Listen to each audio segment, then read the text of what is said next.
Yeah, so there's some things to discuss, again, as always. Otherwise, it'd be very weird for us to be gathered here if there's nothing to talk about. Right, and we got plenty of things to talk about. There's a few things I think that that we haven't talked about that we probably should.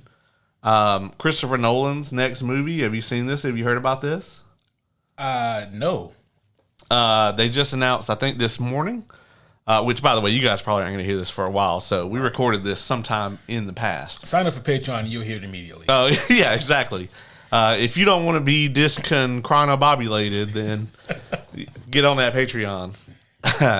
But Zendaya, Tom Holland, Robert Pattinson. Wow. Yeah, Robert Pattinson was announced today. Yeah, I knew about the Zendaya and Tom Holland. Pattinson is new.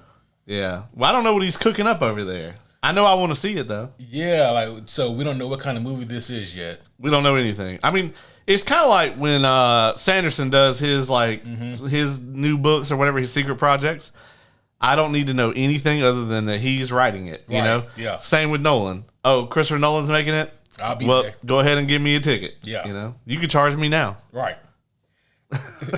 What does it say about Nolan when he brings someone back? I mean, obviously he likes working with them, but he more so than most directors has a tendency to like bring people back. Yeah, I mean, other than what the guy that did the Sam Raimi, you know. Yeah. Yeah, I would say that Nolan. Oh, Matt Damon is also in it. Okay. Yeah. So I would say that Nolan, man, I think he has an incredibly unique style of directing, and I don't mean the visual style of the film, that too, to an extent. But if you look at the visual style of his movies, a lot of them are wildly different, right? Yeah. I think he has an actual style to the act of directing a movie. The way he runs the set is very specific. I think he doesn't like to give his actors a lot of direction. I think he will if he needs to. Yeah. But I think he wants to be able to sit down and be like, this is the script. We want to play it this way and go. You know what I mean? And I think that when you have a very peculiar way of working, there's going to be certain people that fit in to that or don't. You know? Yeah, that makes sense. And he is you can tell that he's a really unique kind of guy to make those kind of movies. So I can definitely see him finding someone who fits well with his style. Not that other actors are bad, but just he works well maybe with certain actors who don't need certain notes or cues and kind of understands what he's doing. Yeah. You know? I think he doesn't allow the monitors, right, on set. Oh. Where they they'll shoot a scene and then everybody will gather around the monitor and watch it. Yeah. He doesn't allow that shit. He's like, you're going to waste. Every time we do a shot, we're going to waste like 3 minutes, you know? Yeah. So he doesn't do that. I think he doesn't take any bathroom breaks during the shooting. Wow. And like, obviously they can't tell the cast they can't. But like, he prefers that people not. Mm-hmm. No food on the set either. I've heard that as well. So I'm assuming that he's going back to the fictional realm, whatever he's doing. I would imagine so. He just got done with that, biopic. Yeah. And well, he really dropped a bomb with that one. No, you don't get. You better be lucky you have the soundboard, because otherwise you wouldn't get that shit. Yeah. So I always a hater. We're the only ones here. So by definition, I guess I had to be, if there's always one. And it's just you and I. Oh, we got juniors here. Oh, yeah, that's true. Well, there's nothing but joy in this heart. That's true. Yeah, look at him. There's not one sip of haterade in them bottles. Not one. Is he double fisting those bottles? He is. Yeah, he is. Yeah. Yeah. So you ain't never seen a baby double fisting bottles like that. If you're just listening to audio, you're probably immensely confused right now. Yeah, we have a baby Deadpool popcorn bucket that's just sort of become part of the set. I kind of just left him over here because I'm a bad father. And I just never moved them because I don't want to touch children. Yeah. So yeah. he's just here now. So here we are. Yeah. there's been some other really cool things that happened. Right now, there's an interesting rumor going around about the Superman trailer. Yeah, that it's going to be December 15th. 15th, which is what, the 40th anniversary? I think like 45th or something like that. Of Superman 74 or whatever the fuck we're calling it now. Yeah, of the OG Christopher Reeve Superman movie. But another source said that the trailer would be attached to the Mufasa Lion King movie, which is also sometime in December. I always forget that's going to be a thing. Right? I don't want it. Yeah, I don't think the movie's going to do very well. No, I was actually, today, I was talking to some folks, and they were asking me, like, what movies I'm going to go see for the rest of the year. And I was like, Wicked, Craven, and there was one other. Something coming out in December. I can't remember what it is. But I'm like, yeah, that's probably going to be it. Yeah, I don't have a whole lot more left. Obviously, Craven, whether I want to or not. I'm going to go see Gladiator sometime. I might try to see it this weekend. Yeah, I'm not opposed to Gladiator. I'm just not a huge... Like, I like the original movie, don't get me wrong. Yeah. But I haven't seen it in probably 15 years. Yeah. And I'm probably just going to wait till it comes out and watch it. And I'm typically not that person. I've also... the cast. Yeah, the cast looks incredible for it. It feels creatively devoid. You know what I mean? It feels like any of these other Hollywood movies where they're like, hey, after, 30 years, we're going to make a sequel because we don't have any ideas. Well, that is true. But the fact that Ridley Scott's doing it, I do have more hope for this movie. I'll probably really enjoy it because Ridley Scott. Yeah. I mean, the only thing missing is that it doesn't have Sigourney Weaver in it. That's true. So that we know of. That we know of. Yeah. She could be one of the gladiators. Yeah. She's playing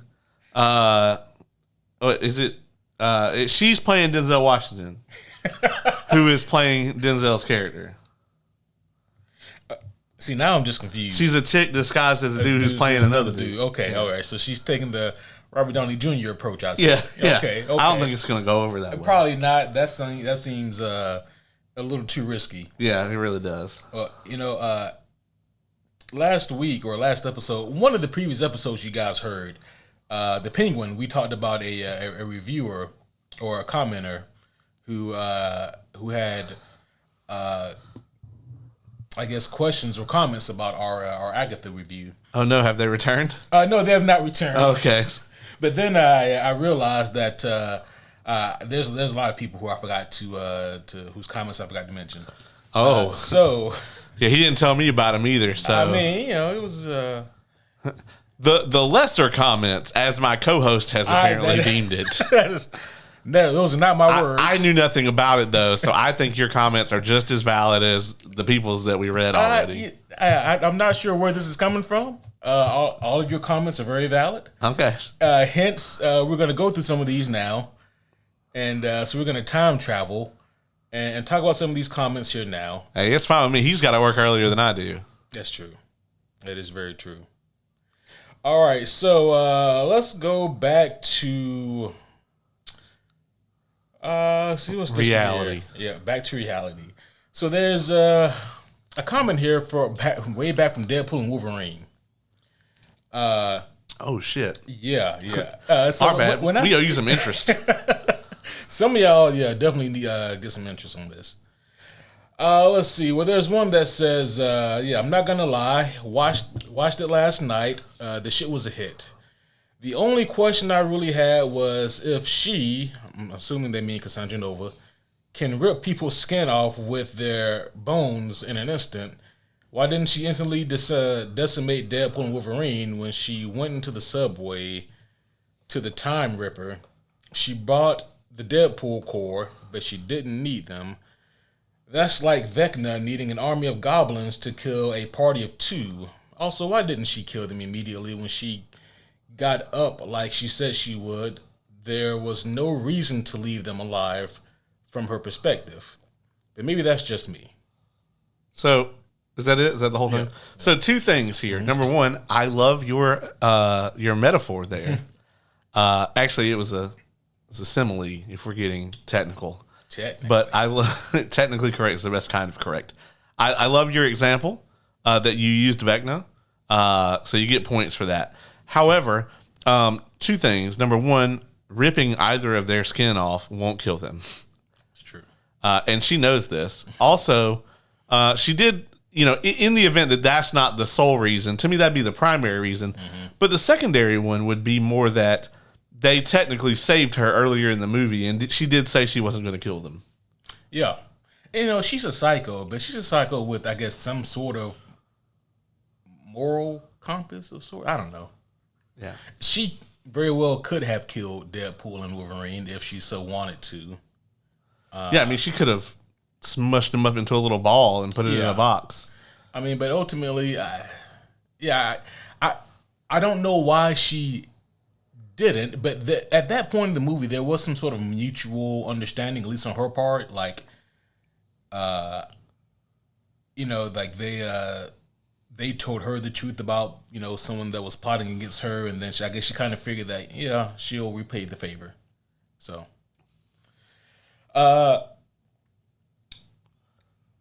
moving on here. Oh, this is another one for Deadpool and Wolverine. Nobody said anything about the dick and nips. That was the night the concept really became a thing. That was when Dick and Nips were born. You're right. This homie says, I had a lot of fun with this movie. Some story struggles and plot issues for sure, but the chemistry between Ryan and Hugh Sword and the characters of Deadpool and Wolverine as this odd couple through this multiversal adventure was what made the movie work. I don't think it saved the MCU, but it put a nice button on the end of the Fox Marvel franchise while being hilarious and 100% authentically Deadpool. Great review. Thank you for that. Yeah, agreed. Yeah, I think I agree with that entire assessment there. Like the plot on that is not airtight, and I think we even talked about that during the review. The chemistry between Deadpool and Wolverine is really what makes that movie, that and the action set pieces, and I mean, it's just a fucking fun movie. It was never going to be a movie that was going to save the MCU, but it certainly puts them in a good position. Right, it put some dollars in the bank. Oh, for sure. It got She-Hulk replaced by Deadpool in the Disney Plus banner.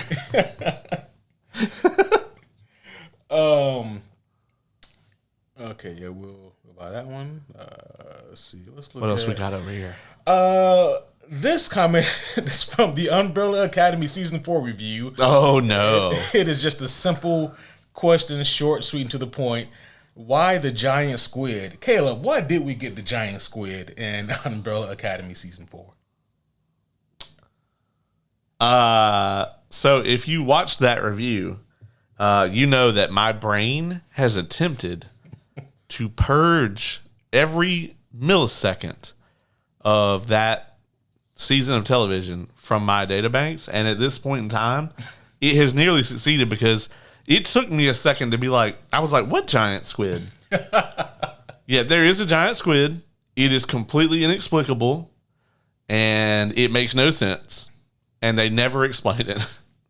No, I don't have anything for you, homie. I'm sorry. I was kind of checked out too on that review. I can't explain anything in that season. So what I need you to do is drive to the nearest Native American reservation and get you some peyote, right? And go out into the desert, preferably at night, like not too far. You don't really want to get attacked by coyotes. Maybe bring somebody with you. You know what I'm saying? And just smoke a good bit of that, like as much as you can handle. And then just kind of stare off into the night sky for a while. And maybe, just maybe, the answer will come to you. Because it didn't come to the people who wrote it. No. So, yeah, I don't know. I don't know anything about their reasoning for that last season of television. Yeah. We're flipping this question on you. You follow up and let us know. Okay, here we go. This is for The Dark Knight Returns. Oh, legit. Yeah. This homie says, the reason why graphic novels exist Comic retailers at the time had to back order the miniseries because it sold out and went into multiple prints. I think as high as a fourth print. So groundbreaking and inspired Tim to get involved in the filmmaking process. A masterpiece. I'm not sure. Tim Burton? Yeah, Tim Burton, I would imagine. Yeah, wow. If Tim Burton read The Dark Knight Returns, he certainly wasn't making his movies about that or in that same vein, really. Yeah. But I can see him still reading that and being like, well, that's a great story. I can never tell it, but it's a great story. Yeah, he likes the tone and the setting, I'm sure. Yeah. Honestly, I mean, we've missed the mark on it now. But, I mean, a true Dark Knight Returns using Keaton's Batman would work. You know? Yeah. I mean, they have to get somebody else to play Commissioner Gordon because I'm sure that dude is dead. Oh, yeah. It's crazy because was that the same Commissioner Gordon in the first four? Yeah. Yeah. And I think they had the same Alfred too, right? Yeah. In all four of those? Yeah. Yep. That was that Commissioner Gordon was terrible. He was awful, right? Alfred was good. That Commissioner Gordon could have been a Muppet. Like they could have just had a Muppet play that role and it would have been the same. You know what makes that even worse is that like live action Commissioner Gordon almost had the same track record as live action Alfred, where like there's never really been a bad one, except he was bad. Yeah, he was awful. Yeah. Yeah, Alfred in those was actually quite good. It wasn't until Michael Caine came along that we were like, yeah. Yeah, we were like, this Alfred's great. I mean, then like Michael Caine just showed up and like obliterated the role. I mean, right. All right, let's see here. This is from the Homie Tournament Worst Superhero Movie. Oh God. This one is actually is pretty simple and straightforward here. The Homie says Venom 1 is a guilty pleasure in my opinion. Well, so when you call it a guilty pleasure, that means that you admit that it's bad. You just enjoy it. So there's nothing wrong with that. No, one of the Homie commandments is like what you like. Yep. So I mean, by saying it's a guilty pleasure, by definition, you're agreeing with us that it's a pile of shit. It's just that you happen to enjoy playing in it, and that's fine. Yeah, we all have that. Yeah, we all have that. I mean, I can't think of any for myself off the top of my head, but I'm sure I got one. No, that's a good movie. I don't see. It's Batman Forever for me, actually. So both of them. Yeah. Both of them. Okay, this next one is from the Redemption arc episode. Ooh. This homie here, okay, this must be in response to when we were talking about Vegeta. Yeah. They say Vegeta's redemption arc is almost as impressive as, see if you know this character. Vegeta's redemption arc is almost as impressive as Seto Kaiba's finally believing in magic after being put through 5 seasons of magical hijinks arc. Do you know who that is, or what that is in reference to? I feel like I should know, but we need the homie Dylan. Yeah, we're gonna have to consult with our anime specialist and get back to you. Yeah, but I'm sure that's a phenomenal example that you presented. Yeah, see, we have an anime department here at the Superhero Homies, and it is run by executive director homie Dylan. Yes, and so 5 to 7 business days and we can submit this over there for review. Yeah, we're gonna try to surpass the homie committee. It's gonna get real tied up if we go through them. So it's okay, man. I got my finger on the button with them. They tried some shit with me tonight, and so I have a clause in my contract that if I ever leave or get fired, I get to name my replacement. See, and I've told them that I'm going to name Brendan if anything ever happens. How did you get them to agree to sign that? Well, they were Kevin was moving. They were desperate. They were in a hurry. They didn't read all the fine print. That's crazy. I had Saul Goodman as my lawyer. Let's see. All right, this was in response to this was a solo episode I did a couple of months back about comic book storytelling, and I talked about John Cena as Peacemaker, and they responded, "By far, Peacemaker is one of the best shows that DC has put out in a long while." Yeah, you're not wrong. I mean, that's just an objective truth, It's great. Peacemaker season 2, I think it is currently filming, almost wrapping, something like that. Yeah, and I actually watched the thing with James Gunn the other day, and he actually said like all of Peacemaker season 1 is canon except for the Justice League part. Which, at first, I that made me scratch my head, but that does make sense because the Justice League is going to be way different now. And It sounds like they won't even have one in Phase 1. yeah, I guess you're right. So you're thinking that we get the formation of the Justice League and the DCU, or do we think we get like a pre-established Justice League? No, I think that they'll form it, but I don't think it'll be Phase 1. Yeah. Yeah. Okay. I can see that. Hell, honestly, if it were up to me, I would do a World's Finest for the end of season 1. Ooh, or Phase 1. Yeah. All right, so like a Batman Superman team up. Yeah, but you can't call it that because Yeah, you can't call it. Yeah. World's Finest is actually what I thought they were going to call Batman versus Superman, but obviously they went with Batman versus Superman. Who do you do as the villain for that then? Yeah, that's interesting, right? Yeah. Probably 2 villains. You know?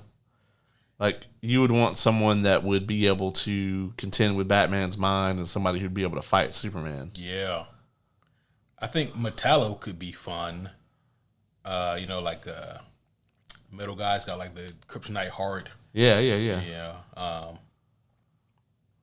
He could also be interesting. I like Metallo as an option. Yeah.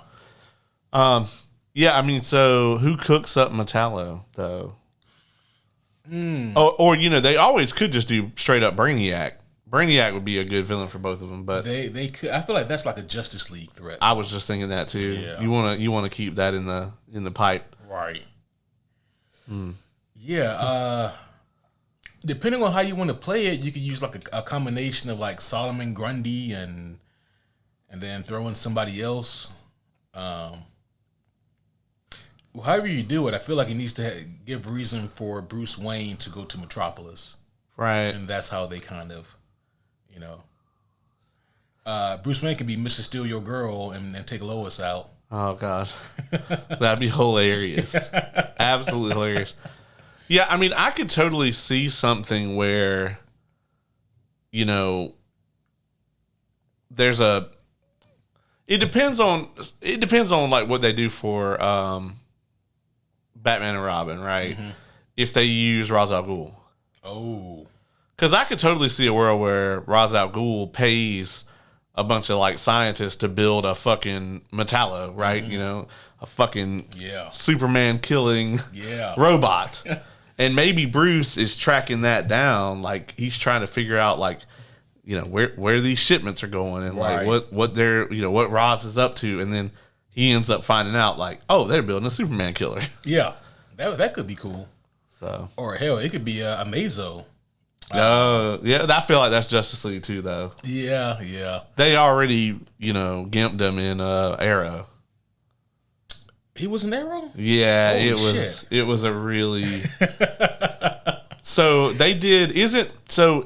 In their version, Amazo was the guy who built him. Also, it was like Dr. Amazo. Oh, okay, yeah. And he like built I mean like Barry and Oliver. and Oliver like took him out. Okay.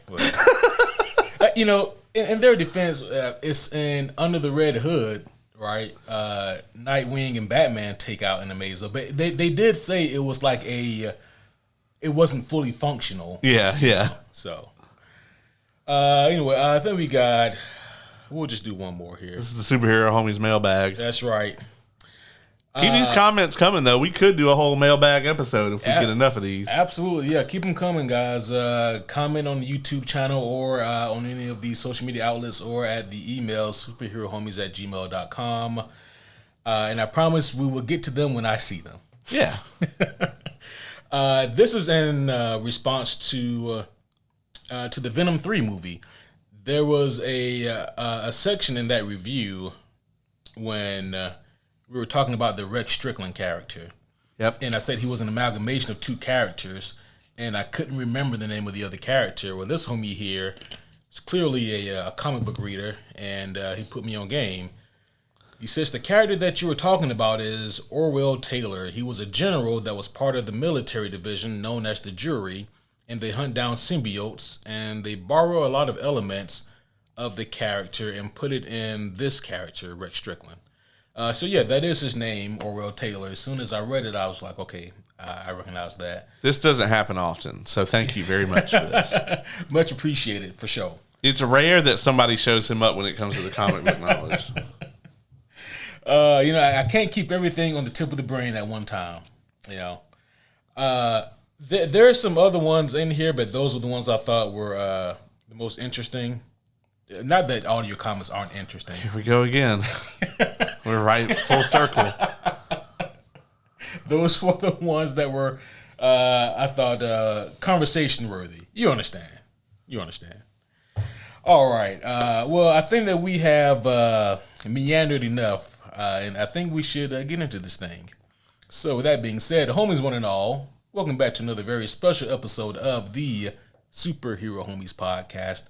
My name is Quentin, and as always, I am here with the world's greatest co-host, the homie Caleb. What's going on, everybody? Guys, gals, and non-binary pals, welcome back. This is a very special episode tonight. We actually kind of cooked this one up just recently. Tonight, we're going to be talking about the best and worst and the meh of Resurrections.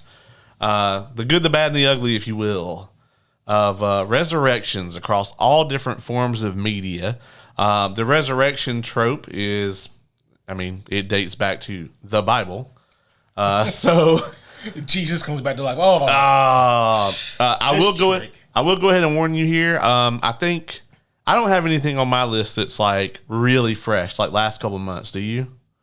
No. Yeah. So last couple of months, anything new? So like, we're not going to spoil anything from like Penguin or Vox Machina or Agatha or anything like that if you haven't seen any of that.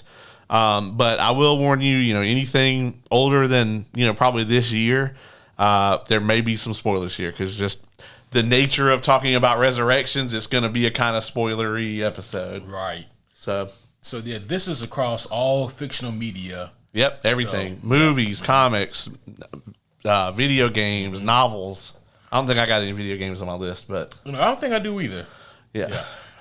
I'll be honest, with this list, it was a whole lot easier for me to come up with ones that I was like, I want to rip into this. Yeah. Honestly, I think I only have one like this is awful on my list. Well, I have two. Okay. Yeah. I have someone here that I think for you will teeter between meh and awful. Yeah. And I have a few on here that I think are actually pretty good representations. Would you like to start? Yeah, I'll start. I've got a pretty basic example I can run with for my first one. Let me summon my notes here because that's what we do. Yeah, I'll start with a good example, and I'm going to go with Gandalf. Yeah. This is, if we don't want to go all the way back to the Bible, this is probably as good of a trope as you're going to get. Tolkien, when it comes to modern fantasy, right? 100 years from now, who knows if it's going to be, if people are going to consider Martin to be the guy, or if it's going to be Sanderson, or there will be two warring religions in the fantasy realm. I'm just hoping they won't still be writing grimdark, but we'll see. But the father of modern fantasy, as we're all concerned at this point in time, is Tolkien, right? The man went into a level of world building that had never been seen. And, despite The Hobbit having to be retconned to make it happen, Lord of the Rings is such an incredible concept, right? And just a staple of media. It could be argued that it's one of the greatest movie trilogies of all time, and they did some considerable cutting, some of those, that I agree with and some that I don't. But, at the end of the first movie or the first book, however you want to slice it, Gandalf dies, and we talked about this before, you kind of have that there's that mentor trope, right? Like you're the guy who's, you're like 5 levels higher than everybody else in the party. Yep. You showed up to the first session 0 with, your +3 long sword and your epic robe and your legendary staff. Yeah. You've already been on some adventures. So that's Gandalf, right? He's the guy who's got the answers. He knows more about the ancient nature of this world and everybody that, all the things they could run into. Mm-hmm. But, other than Legolas, right? Like everybody else is like a baby compared to them. Yeah. Aragorn just looks good for his age. Yeah, but I mean, even he's only 87. Yeah, 87. Yeah, just a spry 87-year-old. Yeah, yeah, he's very spry for 87. But I mean, Gandalf is like way older than that. So, at the end of the first book, he's got that mentor role, and so he dies. And as far as we know, he's gone. Yeah. We see the characters process the trauma here. And I think for Gandalf, especially with the movies, right, it was very smart of them to open Two Towers with that scene and him fighting the Balrog.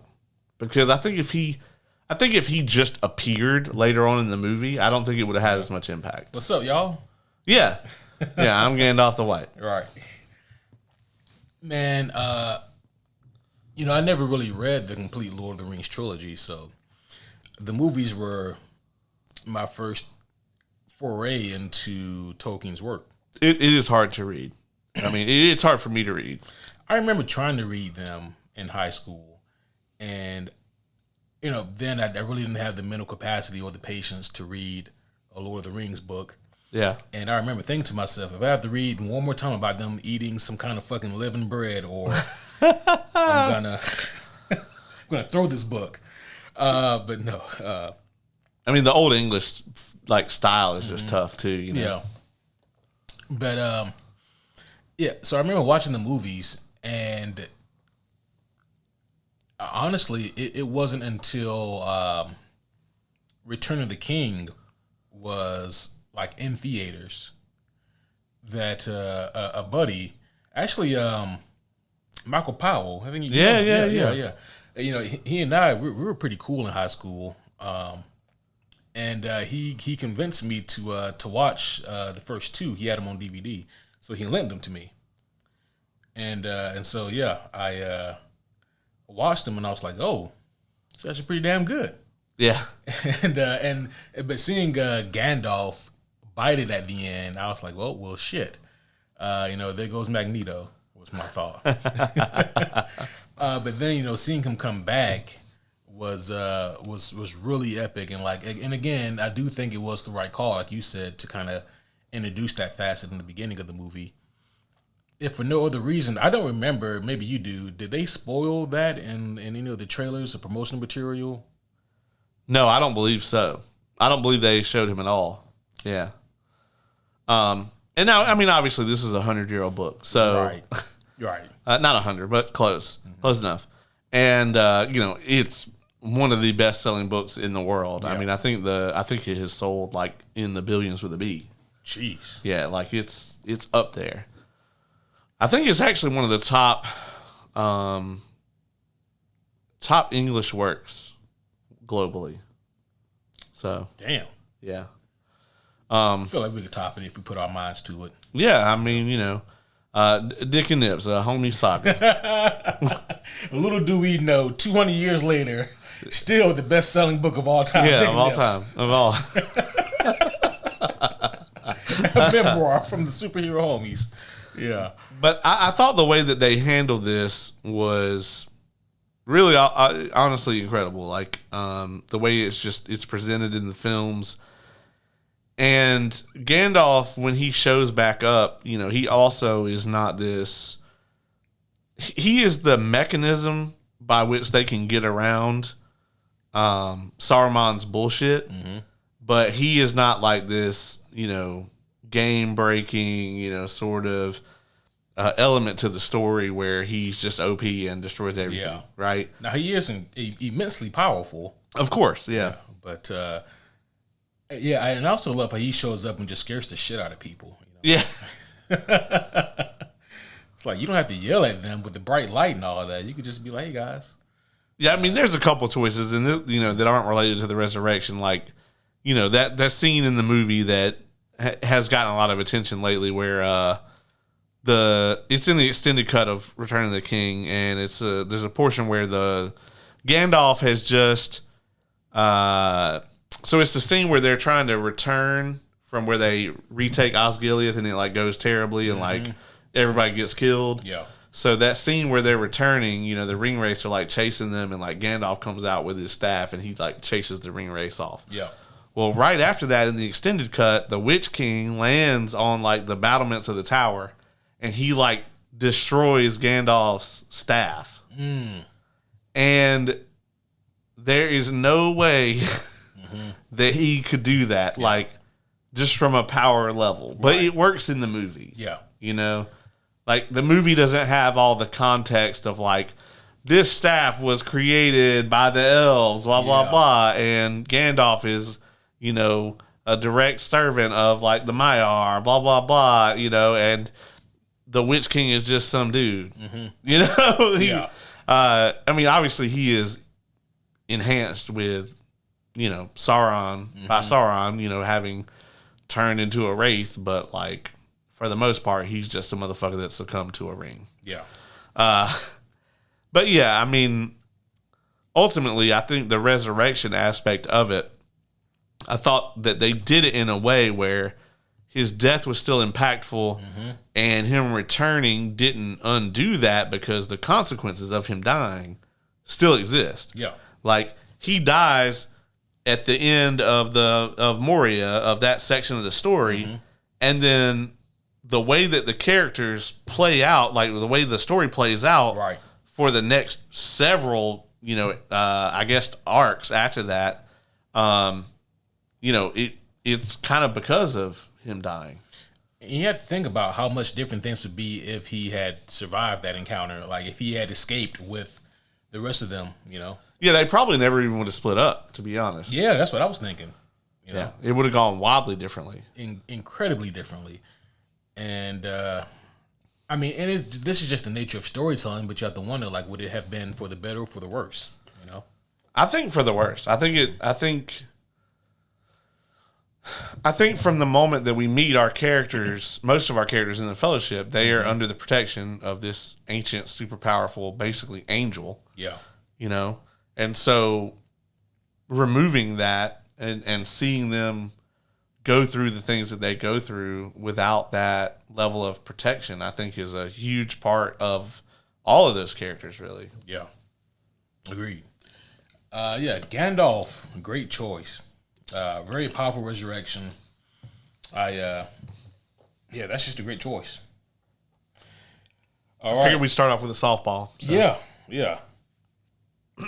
All right. I'm going to immediately throw a monkey wrench in the episode here. Oh dear. Yeah. So this one right here, this is definitely what I consider to be meh, leaning on bad, and it's to the point where I was going to choose a character. I said, "Fuck it, I'm going with all of them," and the selection here is literally anyone in Dragon Ball.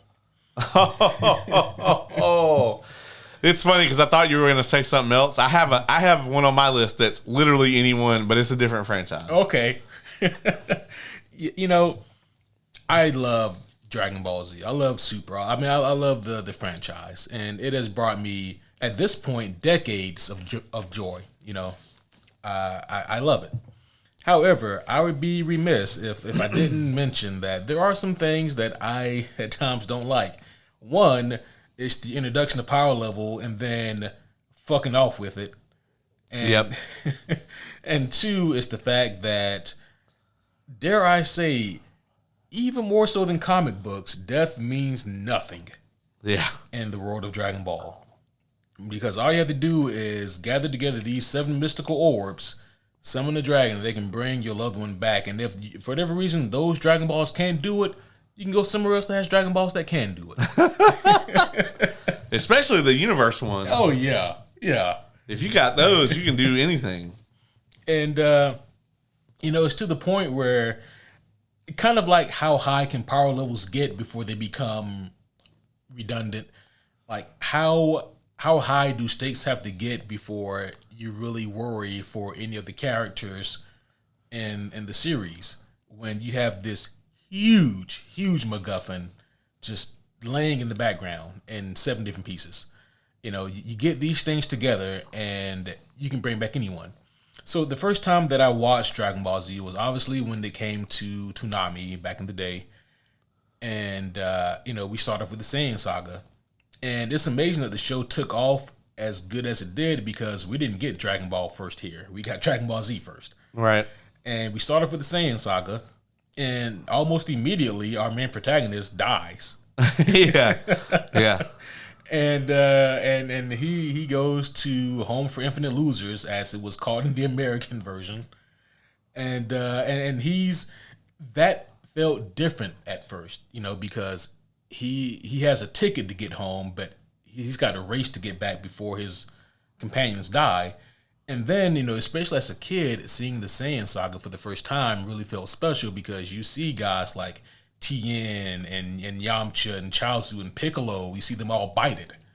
And, right. and then, Goku shows up before the chaos or death continues. And, it felt like it meant something then. We go on to the Saiyan saga, to the Namek saga. And again, we see a bunch of these Namekians just getting obliterated by Vegeta or by the Frieza Force.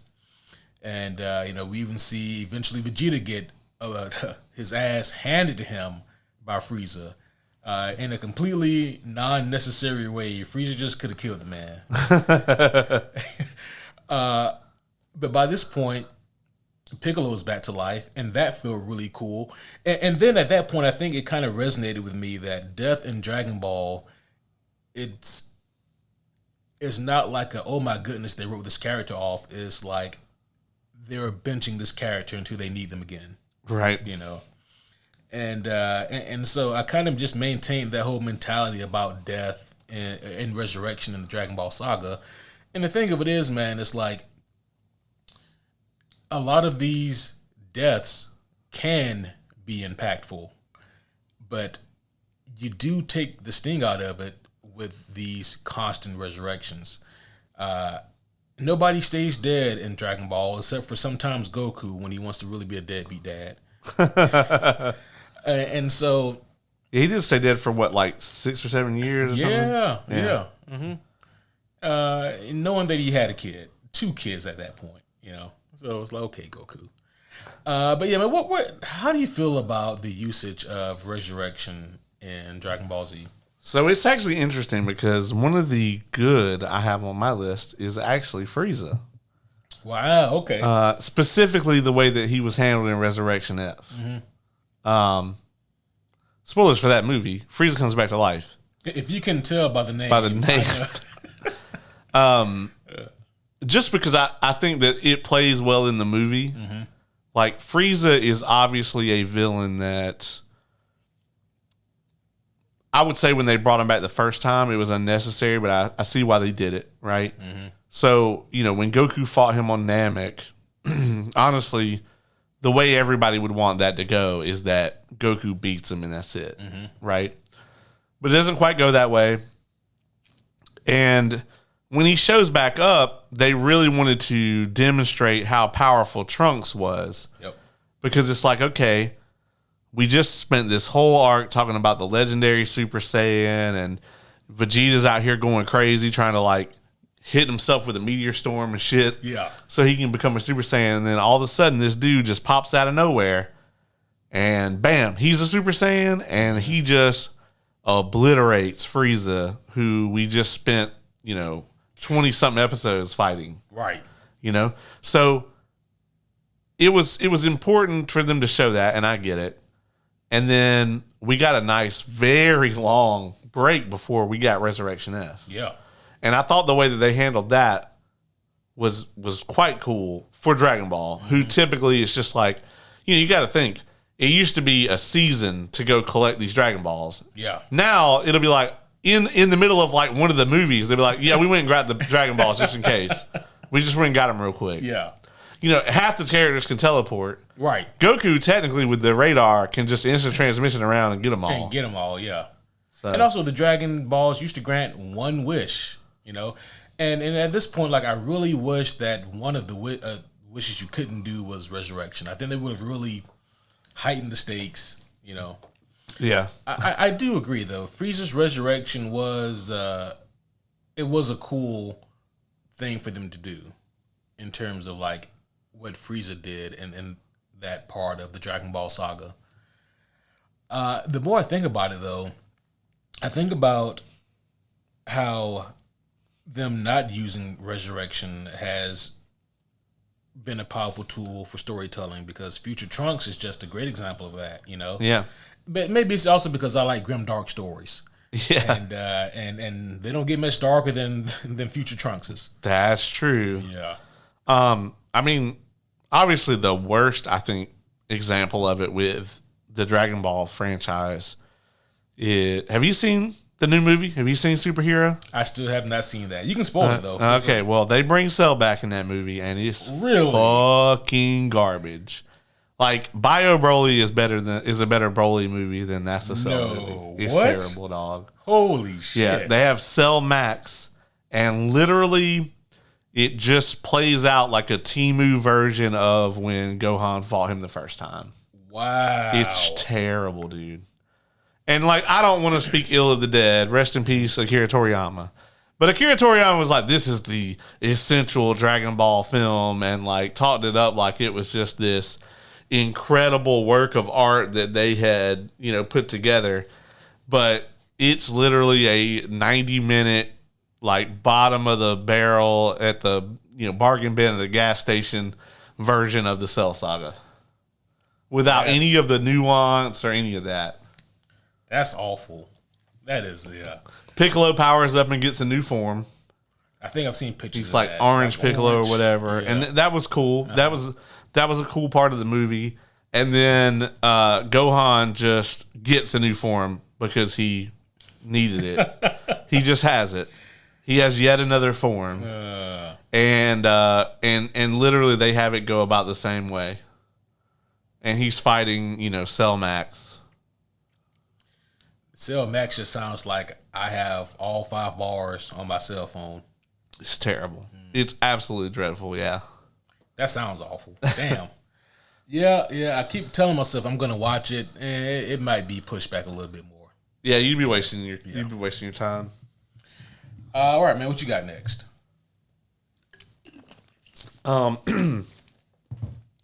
My up next. I'm going to actually go with one that may be on your list. Okay. I'm going to go with Craven. Oh. So, as I'm sure you know, at the end of Craven's last hunt, he bites it. And it's this epic, dramatic moment. One of my favorite Spider-Man comics. And, for a while after that, he almost got the Jason Todd or Bucky or Uncle Ben treatment, where it's like, you can't touch this character. Mm-hmm. So Marvel, the House of Ideas, just kind of danced around it and like brought his relatives in, and then in just a random issue of Spider-Man, he just shows back up. And I'm like, at least with, we're just talking about Dragon Ball, at least with them, they'll be like, that'll be like the arc, where it's like, oh, we're going to go get the Dragon Balls and bring back Frieza. Mm-hmm. This would be like if like Frieza just showed up inexplicably in an episode. Yeah. No explanation. Yeah, man. As you can probably imagine, a lot of the readers were a little upset about this. Because like Kraven's Last Hunt is, it's excellent. It's the iconic Kraven story. It absolutely is. And I get it. This is comic books, right? And comic books never end. And so You want to bring him back one day? That's fine. That's cool. But you got to make it mean something.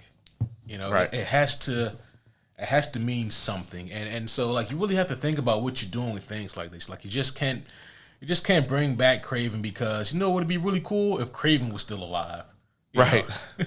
You have to think about proper ways to do so.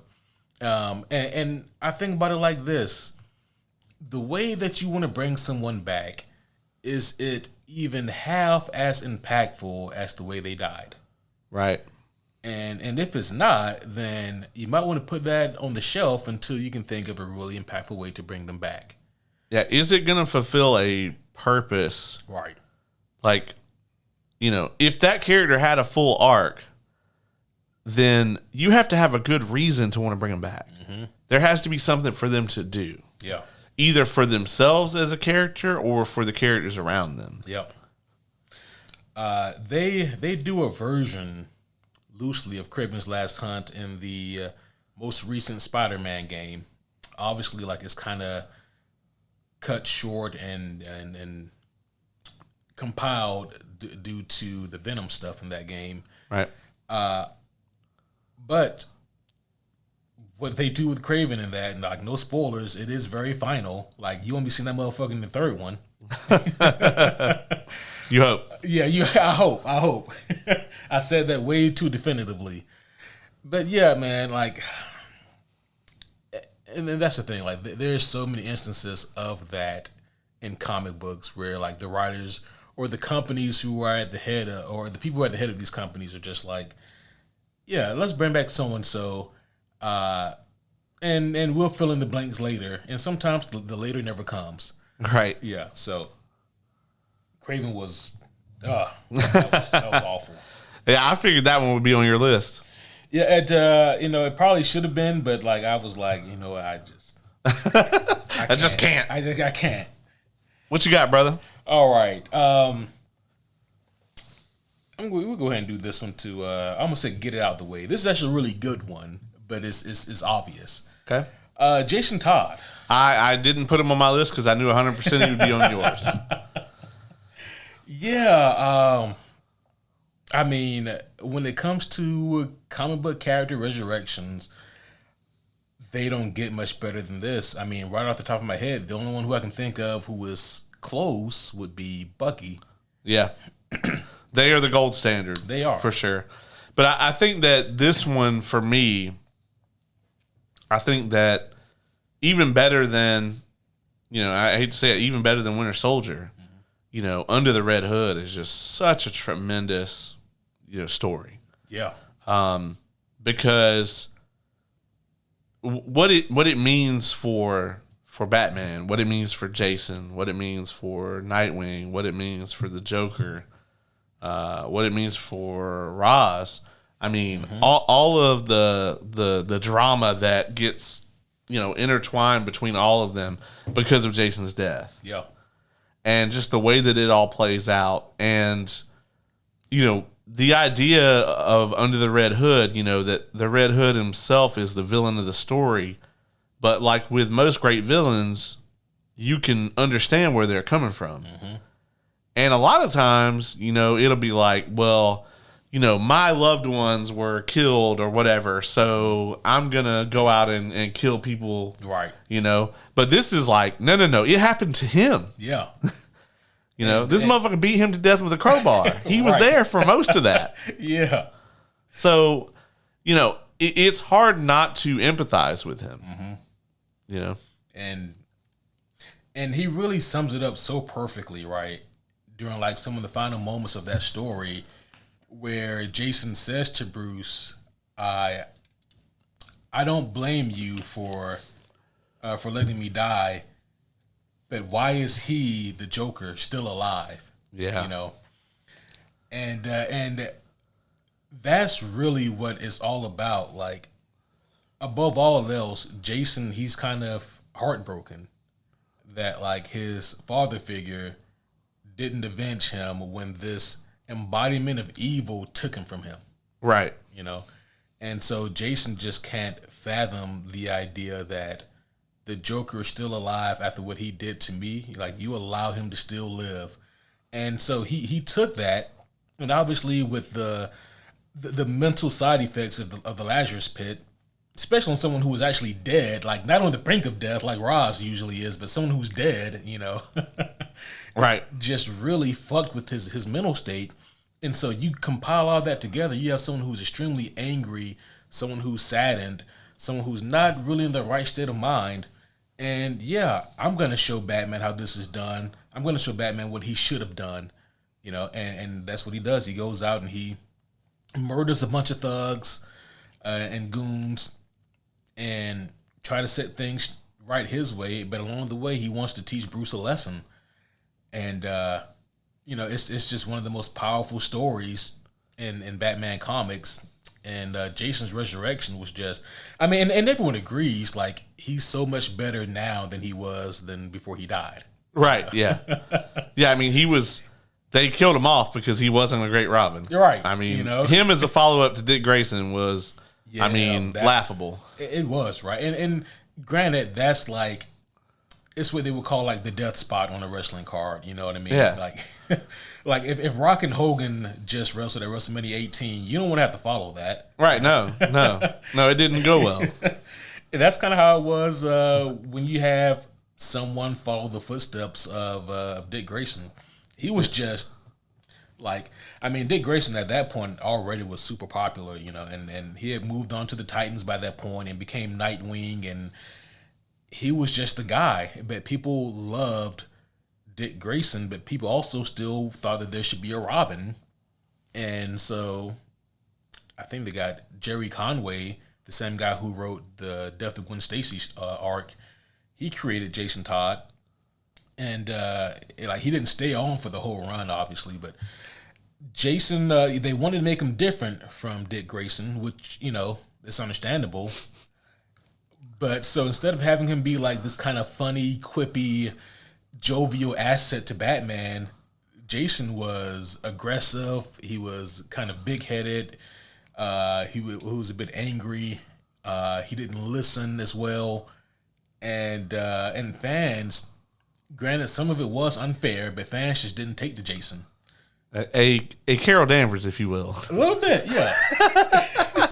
Except DC did something that no comic book company would ever do today. They said, we'll leave it to the fans. We'll let them vote. And if they vote this motherfucker dies, then they die.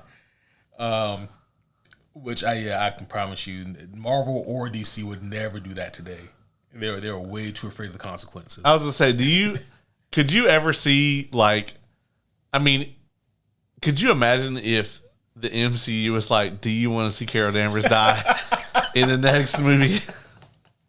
I think the results would be like 80-something%. Oh my gosh, yeah, it would be tremendous. I don't want to see that because that would actually make me feel bad for Brie Larson. And you don't want to feel that emotion. I don't want to feel that emotion. No. Yeah, I like feeling the way I feel right now. That reminds me. So you've seen like the new pictures of like the latest Marvel banner.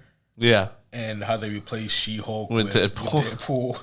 But I'm like, Captain Marvel's still up there though. Like, yeah. Can we replace her with Wolverine while we're in here? Or just another Deadpool? Yeah, just multiple Deadpools. Yeah. Headpool, yeah. Yeah. Junior, you got options. Yeah, let's put Junior up there. Sell some merch, damn it. She ain't selling any. Sell these things. You can place with Kamala Khan. Huh? I mean, fuck yeah. I figured she was already on the banner, but you know what? Yeah, just replace her. What are you guys doing? All right, come on. All right. It's my go. It's my go. Yeah. Well, you knew this one was coming. We actually didn't talk about this the other day when we did our Mistborn review, but we're going to talk about it now. My next one is Kelsier from Mistborn. I did not put Kelsier on my list because I knew that you were going to put him on yours. Absolutely, yes. We didn't talk really in our Mistborn review about the resurrection very heavily. I think by the time we got to Secret History, we've been doing this shit for like 3 hours. And we were like, let's get through. Because there's enough in Secret History to unpack, damn near for a whole episode. So, let me ask you, what did you think of the way that he was brought back here? I mean, I thought it was incredibly sensible. And even though Secret History is not a big read, it didn't feel rushed because the book is very well paced out. Right. And also because it's unfolding in the background of the other books, it really makes it feel more fleshed out and more evenly paced. And by the time like he actually comes, or by the time we get to the end of Secret History, right, it feels right, Yeah. and it feels like there's still so much more to do with this character. I don't think that it felt cheapened at all. Yeah. Like I thought that was for one thing, like his death is still incredibly impactful. Right. Yeah. Like it doesn't change any of that. And secondly, like his death was really the catalyst for so much. Like how many times in Well or Hero of Ages do we see Ven reflect on Kelsier, or do we see Ellen try to compare himself to Kelsier or something along those lines? And it's like if Kelsier's still alive, a lot of this looks differently and a lot of this goes differently.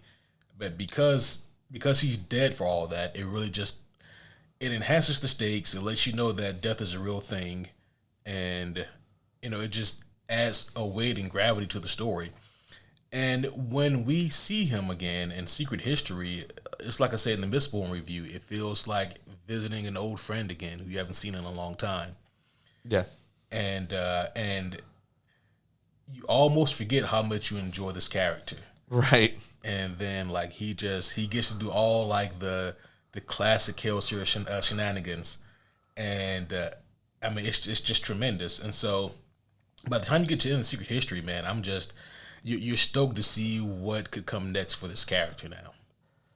Yeah, I mean, there's so much there, right? First of all, yeah, I mean, if Kelsier's alive during Well of Ascension, right? Mm-hmm. Things go so differently. He's like, there's an army of nobles outside? Mm-hmm. Fuck yeah. Let's go kill him. Yeah. When Zane rolls up, he gets rocked. Like, end of story. Like... Wait, who? Zane. Okay. Zane gets rocked. Yeah. Mm-hmm. Because... For sure. And I don't think Kelsey's going to entertain Zane... No. The way that Ven did. No, he's not going to run around and be like, let's go on adventures and shit. No, he's done. Like... Yeah. Like, I'm sure he asked some questions, but then after those questions are done, so is Zane. Yeah, that's it. Yeah. We're not. There's no way we're gonna let Straff Ventures personal Mistborn bitch run around the city all willy nilly. Right. It's not gonna happen. Yeah. He's like, I fought too many Inquisitors. Damn it. The stuff with Marsh goes different. Oh yeah, for sure. Know? Yeah. Hell, he might kill Marsh. Yeah, that's true. Or Marsh might kill him.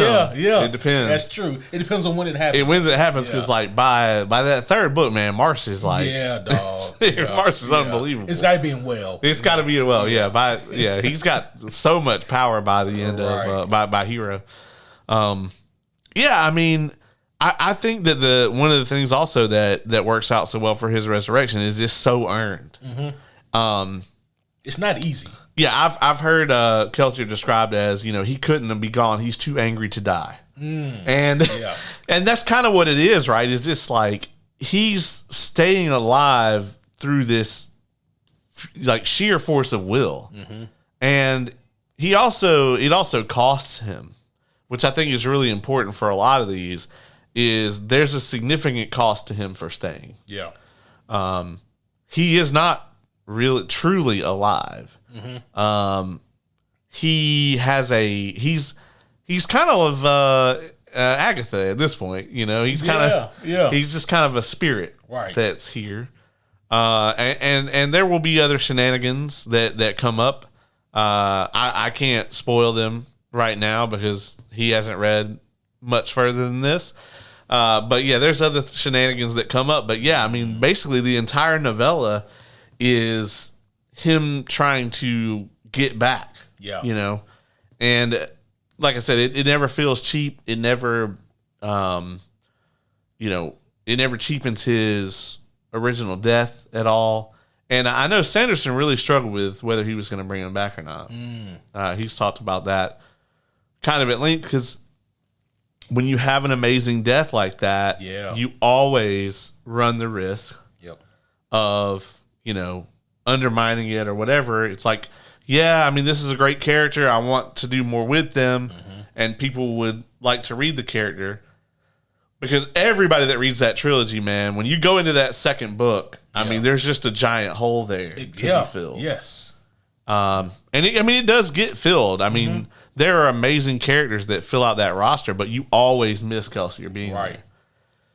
So, I mean, I think he made the right call ultimately to bring him back.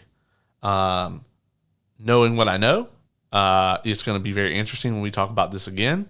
But for where you're at right now, I would say like it makes me incredibly hopeful. I remember when I first read this, I was like, incredibly hopeful for what Kelsier would go off and do and like what we would see from him. And he does have a very large part to play. So okay, yeah. I'll say this and we can move on. But man, I am very excited to see Dwayne "The Rock" Johnson play Kelsier in a live action movie. Please no. So, hey, $7 production. Let's go ahead and get on this. Like, I think that at the very worst, can we get Henry Cavill? I mean, he's too ripped, but he's also too ripped to be Geralt. So now Henry Cavill. You asking way too high quality right now. We're going with Dwayne "The Rock" Johnson. No. See, Henry Cavill is a big Cosmere nerd, so they'll get him on to play this, and then they'll fuck it up. Because Hollywood is out to ruin everything that Henry Cavill likes. Right, everything that man enjoys, they want to fuck it up for him. God damn. Yeah, for those of you who think this Warhammer show is about to be amazing, flip a coin. All right. This next one here. We might have opposing views on this one. Uh-oh. Yeah, but not me and you. had to be included here. Ellen Ripley in Alien Resurrection. Oh yeah, I actually thought about putting this on my list. Yeah, me too. Hence it being here. Hence it being there. I didn't put it on my list, but I did think about it. Yeah, dog. You and I are both big fans of the Alien franchise. Yes. Yeah. My goodness, like Alien 3 was not fun. The worst of the worst. I think we do agree on that, right? Yeah, I think we do. Yeah. I mean, Alien 3 is like universally the worst Alien movie, like objectively. It's pretty awful. Yeah, it's pretty fucking awful. Like if we did a Cinema Sins episode about that would be our longest episode. Yeah, about that movie. I mean, it breaks every franchise. Like every franchise don't, it does, and every franchise do, it doesn't. Like, but like bringing Ripley back. And I know technically it's a genetically modified clone or whatever with xenomorph queen DNA, blah blah blah. It's a resurrection, all right. Yeah. And I don't think that the juice was worth the squeeze at all for this. I think that it was just them trying to milk the franchise a little bit more at the time. And I don't know if anyone told Fox, but the franchise was dead by that point. Like Alien 3 had killed it, and Resurrection did not do what the name implied. It was still very much dead.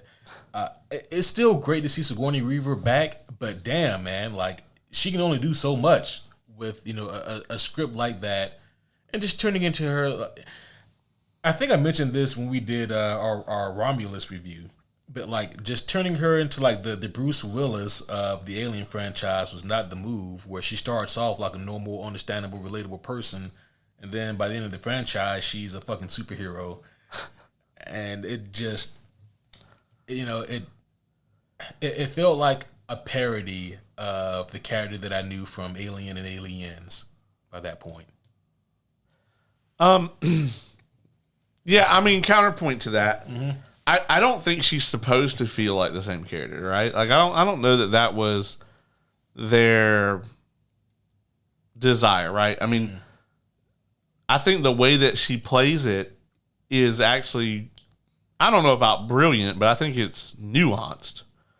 I think it makes sense, right? I think this idea that, she is not all human. Number one, that she's a clone, and there's no telling what kind of bullshit cloning technology these guys have. I mean, it obviously wasn't great. But this idea that she is part alien queen and part human. And not only that, but she has her, well, so she doesn't actually have her memories of anything after she landed. So she doesn't remember anything from the prison because they cloned her from her blood in the escape pod, right? Yeah. So she doesn't know that she intentionally killed herself to keep them from being able to have this alien queen. Yeah. But she doesn't want to be here. She knows she's not supposed to be here. And she knows there's something drastically wrong with her, right? And that she's not wholly herself. So I think the way that the story is written, I think if she played the character like the Ellen Ripley we know, it wouldn't make any sense. Now, that's the problem. The story doesn't make any sense. Now, that's not fulfilling, right? I get it if you're there to see Ellen Ripley. I actually I actually really love this idea. Like, I don't think Resurrection is top tier. I think it's way better than 3. And I actually would rather see it than what's the second one? After Covenant? Yeah, Covenant. I'd rather watch it than Covenant any day. Yeah, the David movie. David the movie. But yeah, I mean, I like this aspect of it. I like this idea that they tried to clone her so they could get the alien queen embryo out of her, and they never got it right. They thought they did, but they never quite got it. And that scene, man, where she finds the failed attempts, that's such an iconic scene in all of cinema, to the point that it's been parodied several times. I mean, maybe not parodied, more so copied. It's been imitated several times. I would hesitate to use the term iconic, simply because, like, when I think iconic, I think, I think like, hell, the alien coming up on Ellen. Oh yes, and not attacking. That's an iconic scene. Or I think, or her in the loader or whatever fighting the queen. Yeah, and Aliens. Yeah. I guess ultimately, like, all of those are good ideas, but to me, they're just so poorly executed, and it's not really something that you can do off the heels of Alien 3. I mean, honestly, I think that the right call to do would be, I can't believe I'm saying this about people, but you give Sigourney a break and you don't put her in Alien Resurrection. Or if you do and you do decide to go that route, you don't make her the main character. Because, as you said, it is not the same Ellen Ripley. I think that they should have actually had someone else be the main protagonist. Probably Winona Ryder's character. Yeah, Winona Ryder's character. Oh man, what was? Did she turn out to be an android in that? I'm trying to remember what. There was something about her, right? There was something off. I don't remember. I don't think she was an android. Was she? I think she had some kind of powers or something, though. It was probably. I do think, too, I mean, it's got Rise of Skywalker syndrome to an extent, where it's like, you know what? There's also some good stuff in that movie. But the franchise is dead. Yet you killed it the same way that it was with Fox, where it's like, you guys drug this through the mud, and now you're upset that it's dirty. Yeah. It's the same thing where, J.J. Abrams tried to come in and cobble together 3 movies in 2 hours, Yeah. And don't get me wrong, that movie is atrocious, but it has better ideas than Last Jedi. It's the only movie in the sequel trilogy that doesn't just shit all over the original characters for the sake of the movie. Right. And for that, I consider it the best one, even though on paper as a film it's fucking atrocious, right? Right. And yeah, I mean, it's kind of similar here, right? Where it's like, I like the base ideas of Resurrection, but you guys already shit on the franchise, and you didn't have a writing team that could save it. So yeah, I agree with you. I think if we'd have got Prometheus right then, I mean, obviously the CGI wouldn't have been quite as good. Yeah, no, and that's what I was gonna say too. Like, I wonder, like, if the order of operations had changed, maybe they're giving us time more to miss Ripley, or maybe if they had also done a little bit more exploration on the xenomorphs or whatnot, that maybe that could have helped. But also, like, think about the time frame between when Resurrection came out versus when Prometheus came out. Yeah. Prometheus was like 2012. Yeah, it was like over 10 years. Yeah. I mean, you had to cool it off. I mean, that Dark Phoenix, you know what I'm saying? Yeah. I'll tell you, we will be we will be very, very old. Like, millennials will by that point be like the fucking old Gen Xers, I don't think we get a movie with X-Men in the title before you and I are like 45. Whew, yeah.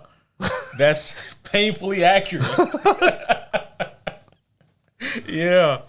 Goddamn. On that note, I want to move on from that. Yeah. Is it my turn or your turn? It's my turn. It's your turn, yeah. You just had a bad one. I'm on the list a bad one. Okay.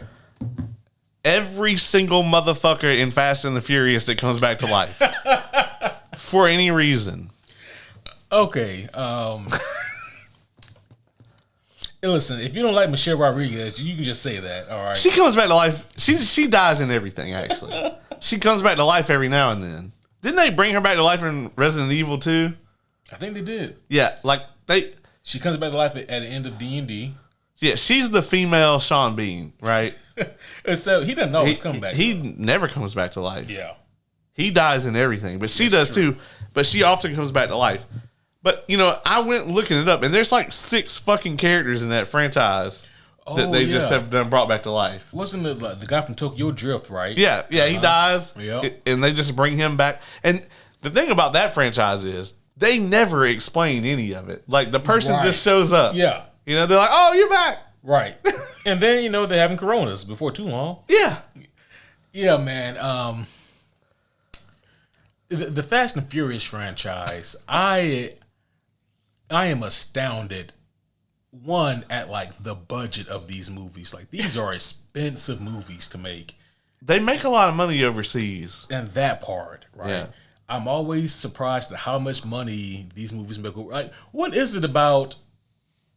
So, like, when these do the Chinese think that this is what all American cinema is like? I think so. I think that's honestly kind of what it is. Did you remember that movie? I can't remember the name of it, but it was a couple years ago where it was like the Russian Avengers. Yeah. And like that one guy turns into a bear and shit. A bear wolf wear man. Yeah. I feel like this is kind of that. Yeah. They think that American cinema is that. Yeah. And a lot of our movies don't get released globally anymore. Right. But especially like China, since the pandemic, there's like a lot of releases don't go over there.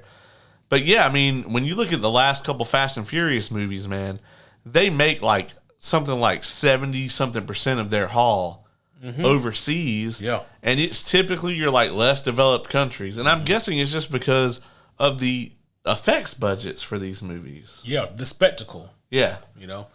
And I get it, like, they look really cool. And hell, I've seen, like, okay, I think I got off board after like 5.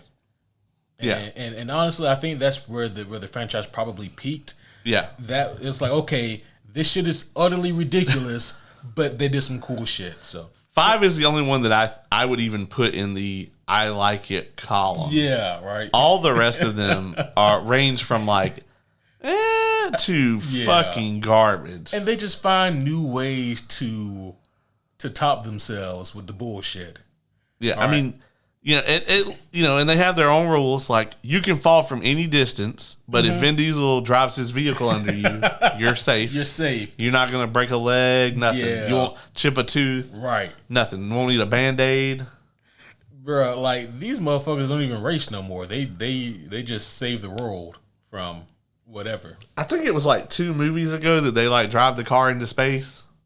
Yeah, wasn't that the last one, the most recent one? Yeah. No, because I haven't seen that one. Oh, okay. So Yeah, I didn't waste that much time. Gotcha. It was the one before that. Yeah, dog. I was like, what in the fuck are we doing here? Yeah. And then they had the nerve to put that in the trailer. Yeah. Yeah. Yeah, I mean, these movies are awful, but, you know, the tropes they rely on, I mean, the resurrection thing is just one of them. But, yeah, the way that they do it, I think, is bottom of the barrel, the worst way to do it. I think you look at it, and it's just like, oh, well, we killed off this character for 2 seconds. You know, none of them are real characters anyway. Right. They're all just caricatures. So, like, the plot beat needed this person to die, and now we want to bring them back for the pop. So they're back. Now they're back. Yeah. It's just so contrived. Extremely so.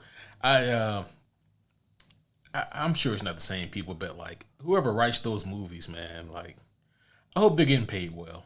I'm sure they are. Yeah. I'm sure they are. Absolutely.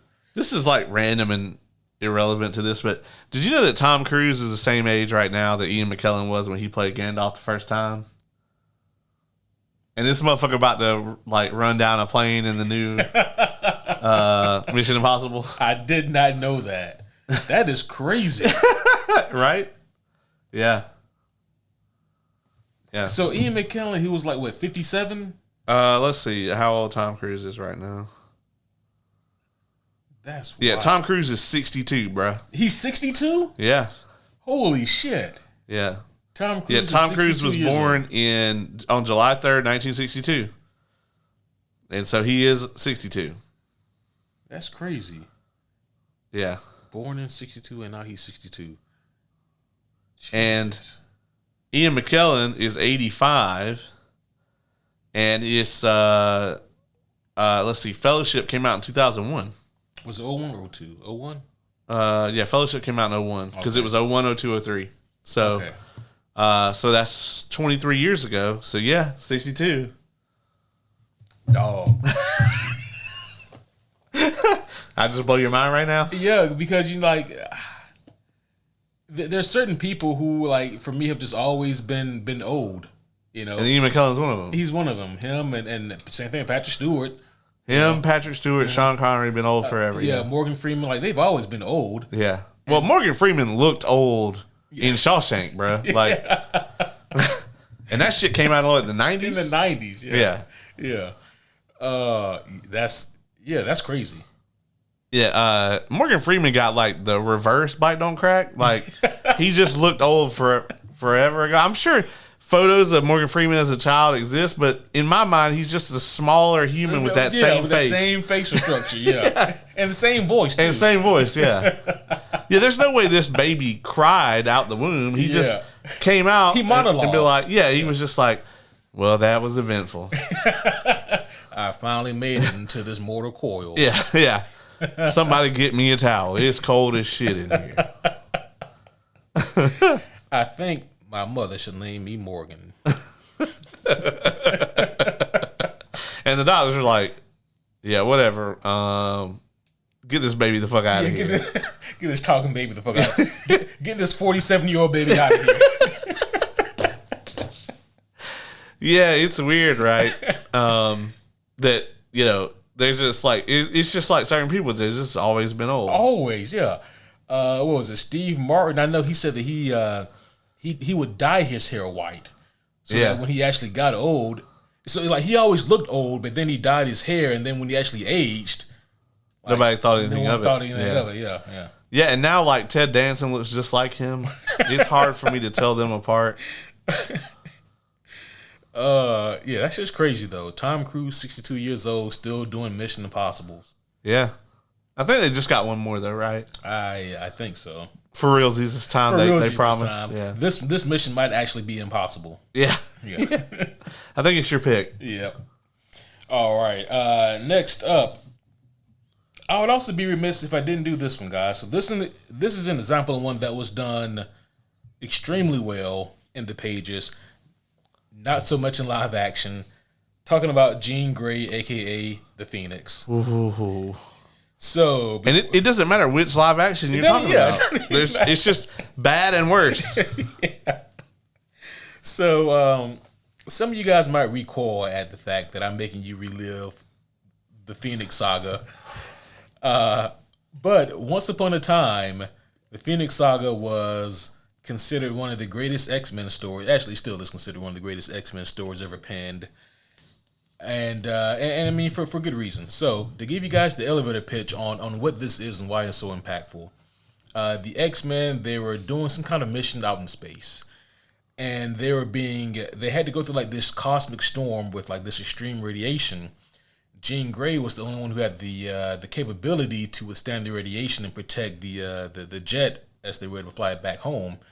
And doing so, she had an overexposure to like these cosmic radiation waves or whatever, and that seemed to awaken like a deep power within her, and that power became known as the Phoenix. And so, if you're reading this in like I guess it must have been like the early '80s, this has been written, then you're thinking that this is just like a new kind of persona or a new character for her to assume, a new alias, so to speak, better than Marvel Girl or just Jean Grey. She's not the Phoenix. But then as the story goes on, she's manipulated by the Hellfire Club. Things go awry as the X-Men are in space again. Jean Grey, at this point, as the Phoenix Force, she destroys like a solar system with some crazy shit, and like 6 billion people die. But they're not humans, or it's not on Earth, so it doesn't matter. It's fine, yeah. But the Shi'ar Empire do not think it's fine, in fact. And they end up abducting the X-Men as well as Jean Grey, and they want to put Jean on trial for the murder of 6 billion people.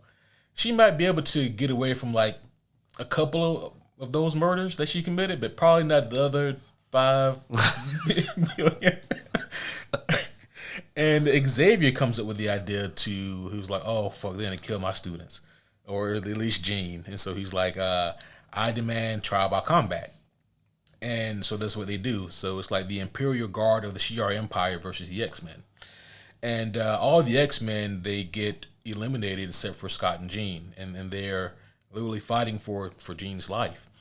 Cyclops ends up getting hurt, and that awakens like the Dark Phoenix in Jean Grey. And so she goes off.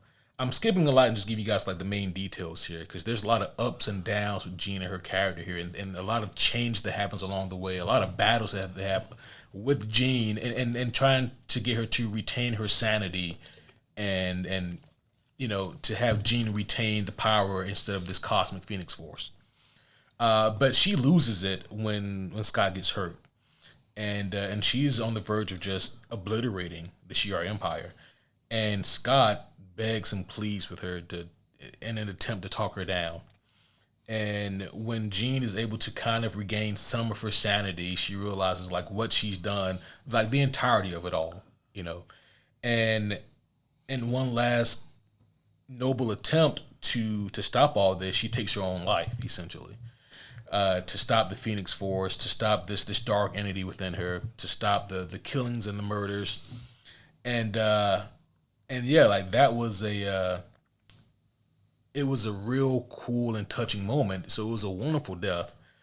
And like when she comes back eventually, it is a big deal. Now, unfortunately, Claremont cannot write the X-Men forever. And so he does end up leaving the X-Men in like the early to mid 90s. And Jean Grey has died and come back several times since then. And now the Phoenix Force is, it's up there with like, that wasn't Dr. Doom, it was a Doombot. Or, that wasn't Nick Fury, that was a life model decoy. That wasn't Jean Grey, it was just the Phoenix. And so like things have become very, very tropey now. And if we're being honest, like the Phoenix Force is kind of similar to the Speed Force, right? Like, what do you need it to do? Right. And that's what it does. Yeah. But when Claremont was first writing this and developing it, it felt high stakes, it felt deep, it felt like these characters are really struggling with how to keep their friend, their ally, or their lover, in case of Scott, how to keep them, and then just the realization that you can't. And so, like, her death was very much impactful at that time, because it was kind of the first time that she had ever died. Now she probably has the record for the X-Men who died the most. Yeah. Man, can you imagine if Marvel announced that like Claremont was going to do like a last X-Men run? Like the way that those issues will fly off the shelves. Oh yeah. Yeah, man. That would be fantastic. Like, go ahead and print like 500K of those. Right. Oh yeah, that would be great, man. Yeah, it's interesting, right? I think like the last big run on X-Men he did was when like he had this new young upstart artist named Jim Lee who was drawing for him. Yeah, that's some young kid. Yeah. I think he went on to do some other stuff, Yeah, here and there. It's crazy. Like, I know the people writing X-Men 97 would love that. Yeah. they just be like, okay, let's jot that down. Right. Oh, that would be amazing for them. We're just gonna make this. Right. Yeah. Yeah, man. I think this is obviously one that could fall into either category. Yeah, absolutely. Like, obviously, the original way that it was done was tremendous. Mm-hmm. The way that it was done, even in the animated show, tremendous. But obviously, the way that it was handled in live action, the first time was very questionable. Yeah. It was damn near Fast and the Furious, where it's just like, they're just back. Yeah. And then she doesn't even actually die in the new one, right? Like, she doesn't actually die in Dark Phoenix. We should go back and rewatch it to see. I don't think we should. Because I know the Phoenix Force like awakens in her at the end of Apocalypse. That's how they beat them. That's how they beat Apocalypse. She's Deus Ex Machina's Apocalypse with it. And then I think that's just it. And then I think that like I don't think she ever actually died. No. Yeah. Well, now you got me questioning, man. Does she die at the end of Dark Phoenix? We have. I know. I'm not going to watch it again. No. I would rather not know than have to watch it again. We have the technology. We do have the technology. Let's see. Who dies in Dark Phoenix? Let's see. See, and even the internet doesn't know which movie I'm talking about. Oh, she does. She sacrifices herself. But it's revealed in a voiceover that she evolved beyond humanity and didn't die. Wow. Somehow that disappoints me. Yeah, it's worse. Yeah, Mystique dying is the only good part of that movie. That part was great. Yeah, and I was like, finally, like a happy ending here. Yeah, and then it kept going for like another 60 minutes. And we were like, God damn. So you said we'll probably be 45 before we see a movie that has X-Men in the title. Yeah. How old will we be before we see them try another crack at Phoenix? Maybe never. Right? I mean, this is like, I mean, it just doesn't happen, you know? Yeah. It'd be like Sony re-releasing Morbius again. Like, no, for realsies this time. Yeah. They really want it. They really want to see it for realsies. I was trying to think of something else that's just bombed repeatedly. But only Sony has had the balls to release a flop twice, the same flop. Well, if this new Aragon is trash, I mean, then that'll be in contention. You know, but at least it wouldn't be like the exact same movie. That's true. Yeah, yeah. Only Sony would release the exact same bomb twice. You know, Red One is gonna bomb, and that's really unfortunate. Man, that is unfortunate because it's like. Yeah, by the time you guys hear this, the review is up for everyone now. Yeah. So, you know, that movie wasn't trash. I think it had a couple things going against it. Like, it's like right in the middle of like the big releases. You know, like Wicked is going to make bank, I think. Yeah. I think it's going to do gangbusters at the box office. Right. Hell, it might even be, I don't know like how wide of a release Wicked is getting, but it could be this year's third $1 billion. What's the first one? Oh, Inside Out. Oh, okay. Inside Out, Deadpool, Wolverine, and possibly Wicked, which is hilarious because Disney owns all three. God damn. Yeah. But yeah, those are the only billion with a B this year. Wait, isn't there a new bullshit Avatar coming out? Is that coming out this year? No. Next year? Yeah. Okay. Awful. I'm not going to see this one. I refuse to play. Come on. I refuse to play this game a third time. I didn't like it the first or second time. Third time's a charm, man. No, it's not. No. The third time was when I went to go see the second one again with you. Yeah. Oh man, that shit was long. Yeah, that I think that's the longest movie I've ever been to. Like, look at the whales. Yeah. Yeah, no, it was terrible. That's like a 2-hour movie that feels like it's like 6 hours long. Yeah, it goes on. But yeah, I think it's going to be a long time, man, before we see them try to take on this story again. It's a difficult one to pull off. So what Fox did with like Apocalypse and Dark Phoenix, it's like they understood that in the comics there was a lot of setup and teasing going on in the background while another story is happening in the foreground. But it wasn't enough what they tried, you know. So they start in Apocalypse by teasing Jean having these nightmares or whatever of this Phoenix Force or whatever, and then it emerges and helps them beat Apocalypse. But it's still not enough when we go to the next movie, you know. So I mean, that's such long-term story planning. I guess if any company can do it, looking at the history, Marvel Disney is the one that can, but they would have to lead up to that in like a really long format way. Yeah, I mean, honestly, I think if you plan to do Dark Phoenix, right? Number one, I don't think you call it that, but I would have them introduce Jean from jump, knowing about the Phoenix. Like, I would have like a scene where like Reed Richards is like, we want to take you back to the lab and like study this power or whatever. Have a point in one of the movies where she like tries to use it and doesn't work. Yeah. You know, like, oh, it's going to be this big Deus Ex Machina thing, and then it doesn't work, and somebody else ends up beating the villain, whatever. And, you know, when you get to that point, you know, 2-3 movies down the line after introducing her, okay, like maybe you start off with this villain in the early part of the movie, and she does use it to beat them, but so she finally gets that moment where she gets to activate it. Yeah. And then, for whatever reason, after that, though, it's on. Yeah. And she can't control it. I think that'd be the way to go. You know, I think that your original thesis might be right, though. We might never see it because, for 2 reasons, really. One goes back to the Chris Claremont panel. I'm pretty sure that you were there in that panel. I wouldn't have missed that, no. Yeah.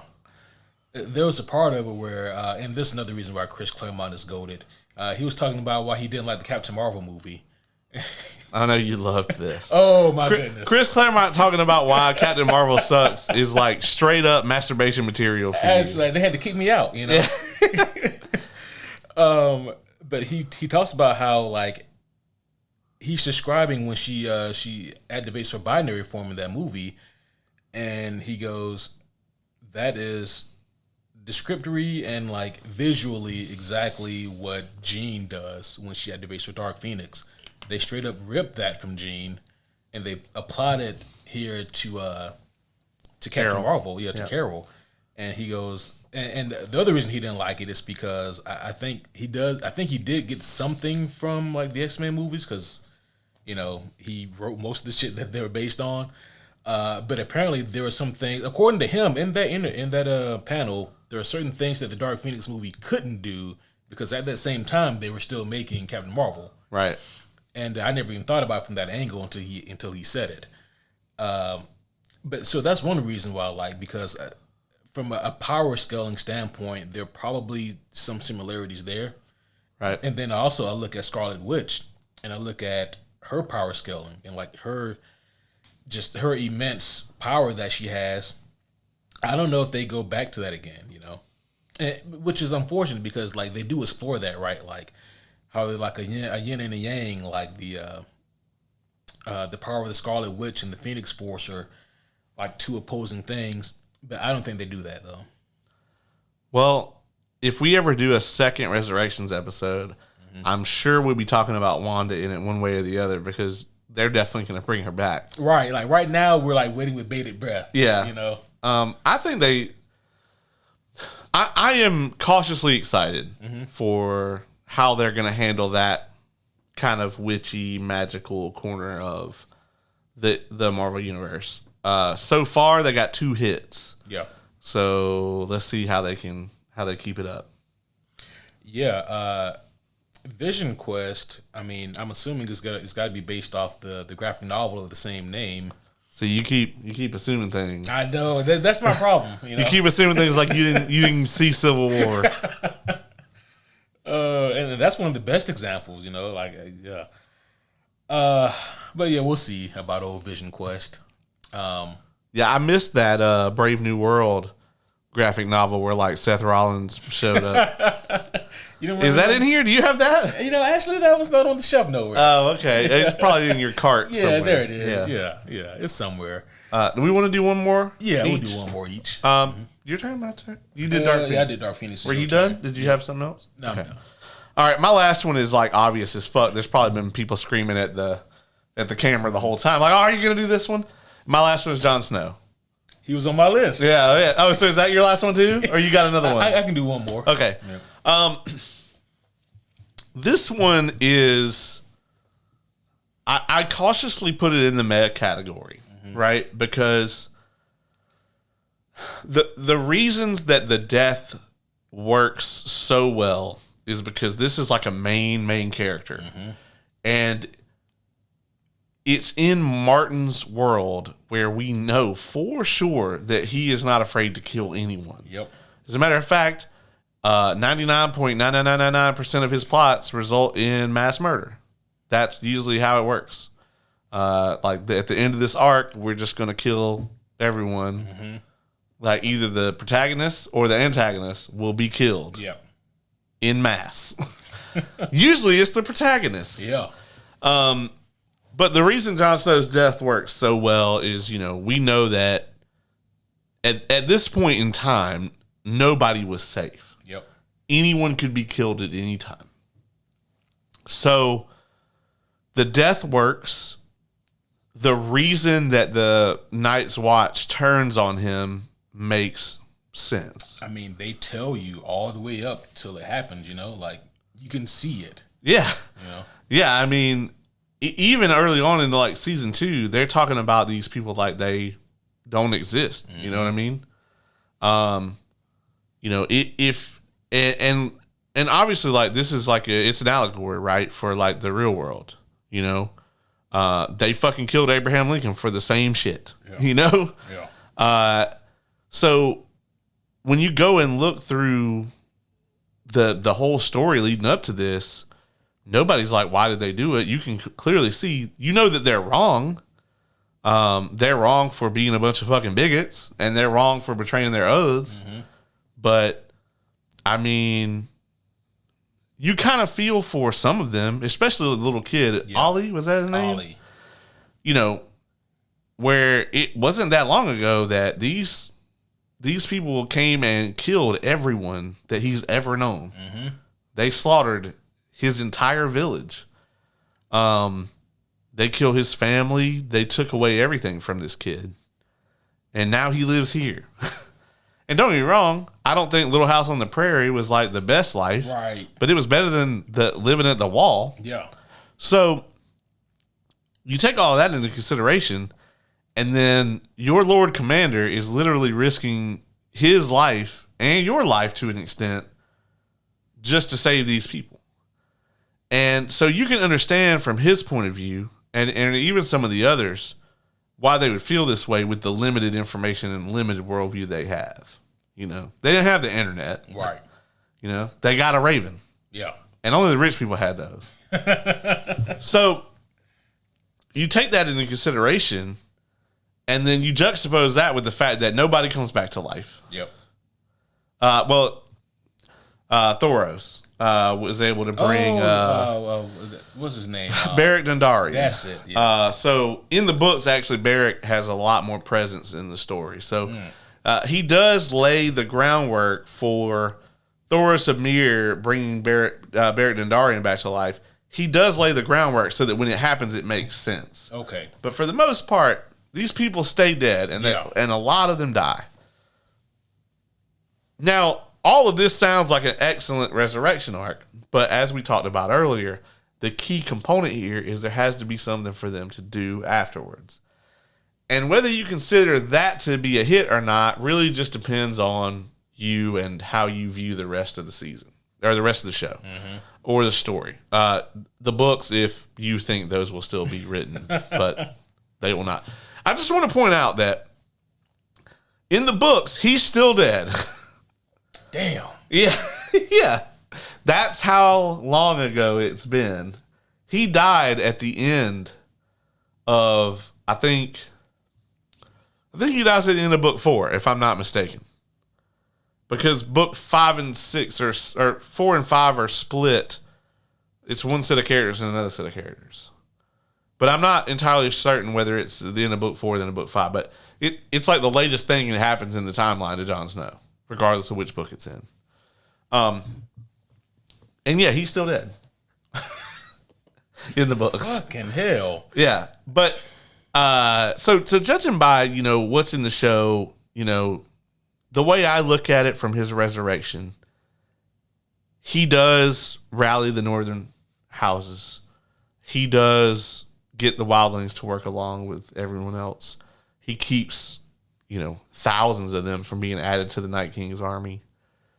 He does retake Winterfell. So that they're able to stand against the Night King there. So he facilitates a lot of things. And honestly, at the end of the day, a lot of people said, well, like, what was he brought back to do, though, ultimately? Because, in the actual fight, at Winterfell against the undead, he was relatively useless. Yeah, absolutely. Yeah. But honestly, the way I see it is he was actually brought back to kill Dany. Yeah. I mean, that's basically him saving the realm. Right. At that point in time. And he did retake Winterfell and allow them to do a lot of things that I don't think could have been done otherwise without him. So, to me, I like his resurrection arc. My issues with Game of Thrones are almost entirely centered around Dany's fucking bullshit character decisions in season 8. So, I mean, ultimately, I cannot say that I like Jon's resurrection simply because subverting expectations. This is when I learned to hate that phrase. Oh, this is when? I mean, Game of Thrones is really, for me, would really set that off. Oh, not this specifically, though? Or just... Well, not this specifically, okay. but this is a big part of it.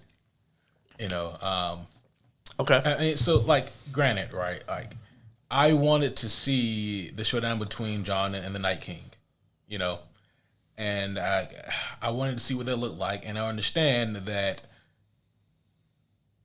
by not doing that, it is a subversion. The problem is, it's very unfulfilling, and it's at least for me, it was. Jon had some very cool moments before his death, some very cool moments after his death. But in terms of like his complete character fulfillment, because ultimately like that's really what the resurrection is all about. Can this character fulfill whatever it is the story has it meant for them to do? To me, it doesn't. It falls flat along with damn near everything else in those later seasons. Like the conclusions for not just Jon, but for most of the characters, it's just so fucking flat and so uncreative and unimaginative. Agreed. So I do like your assessment, about why he was brought back, to kill Dany. The problem is like that's not what the prophecy was. Yeah. and so yeah, I just he just kind of felt like he was a placeholder protagonist, and really we could have put focus on other characters or other stories if they could have turned out better. I mean, them shitting all over Dany's arc kind of ruins just about everybody around them. It does. Yeah. Having her make these completely asinine decisions. And based off of what, and there are, if you want, and we don't have to go down this tangent, right? But if you want Danny to go all Mad Queen, then there's ways you can go about doing it. But the way they went about it was just so fucking wrong. Yeah, you don't make her entire arc about her not being that. Yeah. Yeah. And then like just on a whim, she's got everything that she wanted. The city surrendered, and she's like, I'm just gonna kill all these innocent people. Right. You know what? Fuck it. Yeah. Drakars, motherfuckers. Yeah. And it's not like a split second thing. It's not Tyrion shooting his dad with the crossbow because, like, obviously his dad deserved that shit and worse. Yeah. But Tyrion does regret it. Even after all the shit his dad did to him, Tyrion still, I think, has remorse for killing him. Yep.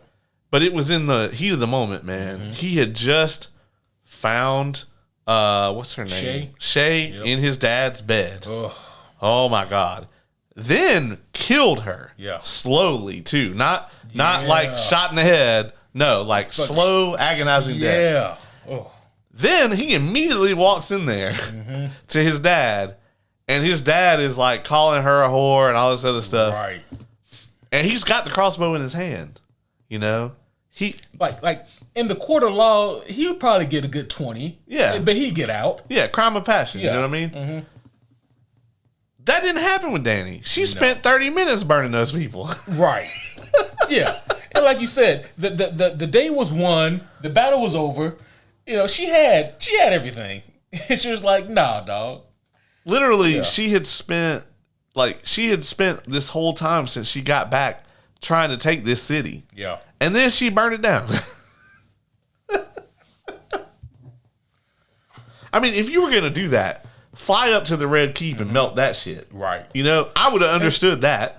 And then also, like, what was the name of her friend? Was it Masandi? Yeah. Okay. Maybe you pull the trigger on it after she's killed. Like immediately after she's killed. No. Nothing. Yeah. Yeah, no, it was like episodes after that. Oh, yeah. So, I don't know. But anyways, yeah, Jon Snow's resurrection, I can understand it for some of you guys if it's meh, and I understand for some of you guys if it's bad. Yeah, for sure. Either way you feel about it, it's probably okay. All right. So the last one then that we do on my list, Emperor Palpatine. All right. Well, I don't know how I didn't think about this one. Because somehow he returned, you see. This is a prime example of excellent storytelling and resurrection and bringing back beloved characters who certainly play a pivotal role in the overarching story. And I mean, so, I wish we had footage of Oscar Isaac reading that page from that day for the first time. Oh. He had to have read it and been like, well, clearly the movie will explain somewhere else how this came about. No, dog. that shit was not meant to be. Somehow, Palpatine returned. They should have put that in the opening crawl. Bruh. That should have been the name of the movie, Star Wars. Somehow Palpatine returned. I mean, I get the Hail Mary to an extent. They needed something, right? They had to have something. Yeah. And Last Jedi left them with nothing. Yeah. And it's true. Like, they were left with absolutely nothing after Last Jedi. That is true.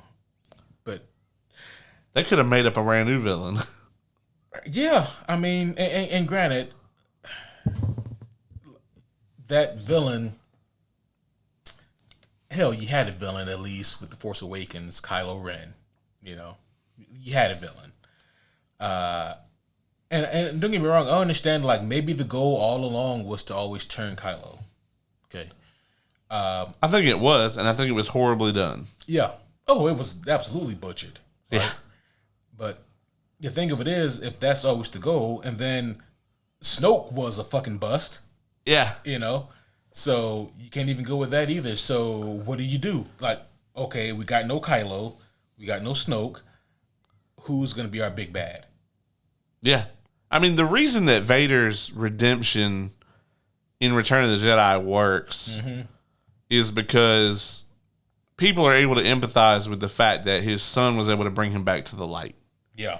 And even then, that shit still works better now that we have the prequels. Right. So the problem with Ben Solo is we have no idea who the fuck that guy is. Yeah. We know nothing about Ben Solo. Nope. And we still don't. Still don't. Yeah. So when he came back to the light or whatever for some mid to terrible pussy, that's our next episode that he never even got.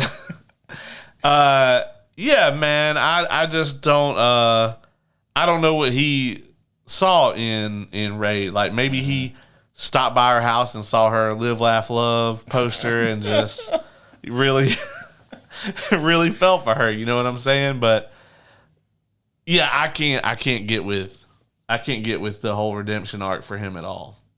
No, and they tried, but it just, as we've said so many times about Rise of Skywalker, right? Like everything they try is too little, too late. Yeah, There's certain seeds that should have been planted at least in The Last Jedi, but probably even in The Force Awakens. well, I think in Force Awakens they did kind of plant some seeds. But then Last Jedi just completely invalidates them all, right? Yeah. It made a point to invalidate them all. And again, like this just goes back to several things, right, that was wrong with the movie making process for that trilogy. One, it wasn't made like a trilogy, even though they knew they had plans on making a trilogy. Yeah. It wasn't made like a trilogy. Yeah, they didn't actually plan a trilogy. Yeah. They were like, we're going to do a trilogy. That was all the planning they did. They said, it's got Star Wars name on it. Yeah. It's going to print money. All right. Yeah, who do we got laying around? We got Colin Trevorrow. He made Jurassic World. Let's get him. Well, and then on top of that, right, it's like, okay, you don't have a plan for your trilogy. That's bad enough. What's even worse is when you allow someone to come in and just completely invalidate what was set up and done in the previous movie. And, they never even, literally, Kathleen Kennedy never proofed Rian Johnson's script. Like, that's a fact. Like, he turned the script in and they were like, cool. What? Yeah. They were like, cool, go spend $250 million. Imagine doing that with a Star Wars movie. Like the thing you just paid $6 billion for. Let me tell you right now, this tea cost me $3. And if you picked it up and wanted to carry it to the next room, I'd ask you what you were doing with it.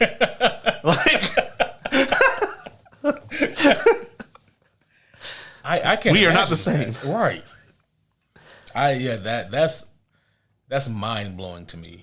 It would be like if Kevin Feige called me and you up and was like, hey guys, write me a new Wolverine movie. We'd be like, okay. All right. But like, he's gonna proof that shit. Absolutely. Because it might be trash. Yeah. And he's gonna send it back to us and be like, I need you guys to rewrite everything underlined in red, and like the pages are red. Yeah. Except for like Logan. Yeah. The name Logan is not underlined. Right. Yeah, he's gonna be like, I have some notes. Yeah. On to your resurrection though. I mean, this is it's a Hail Mary, right? They had nothing. They tried to do a redemption arc.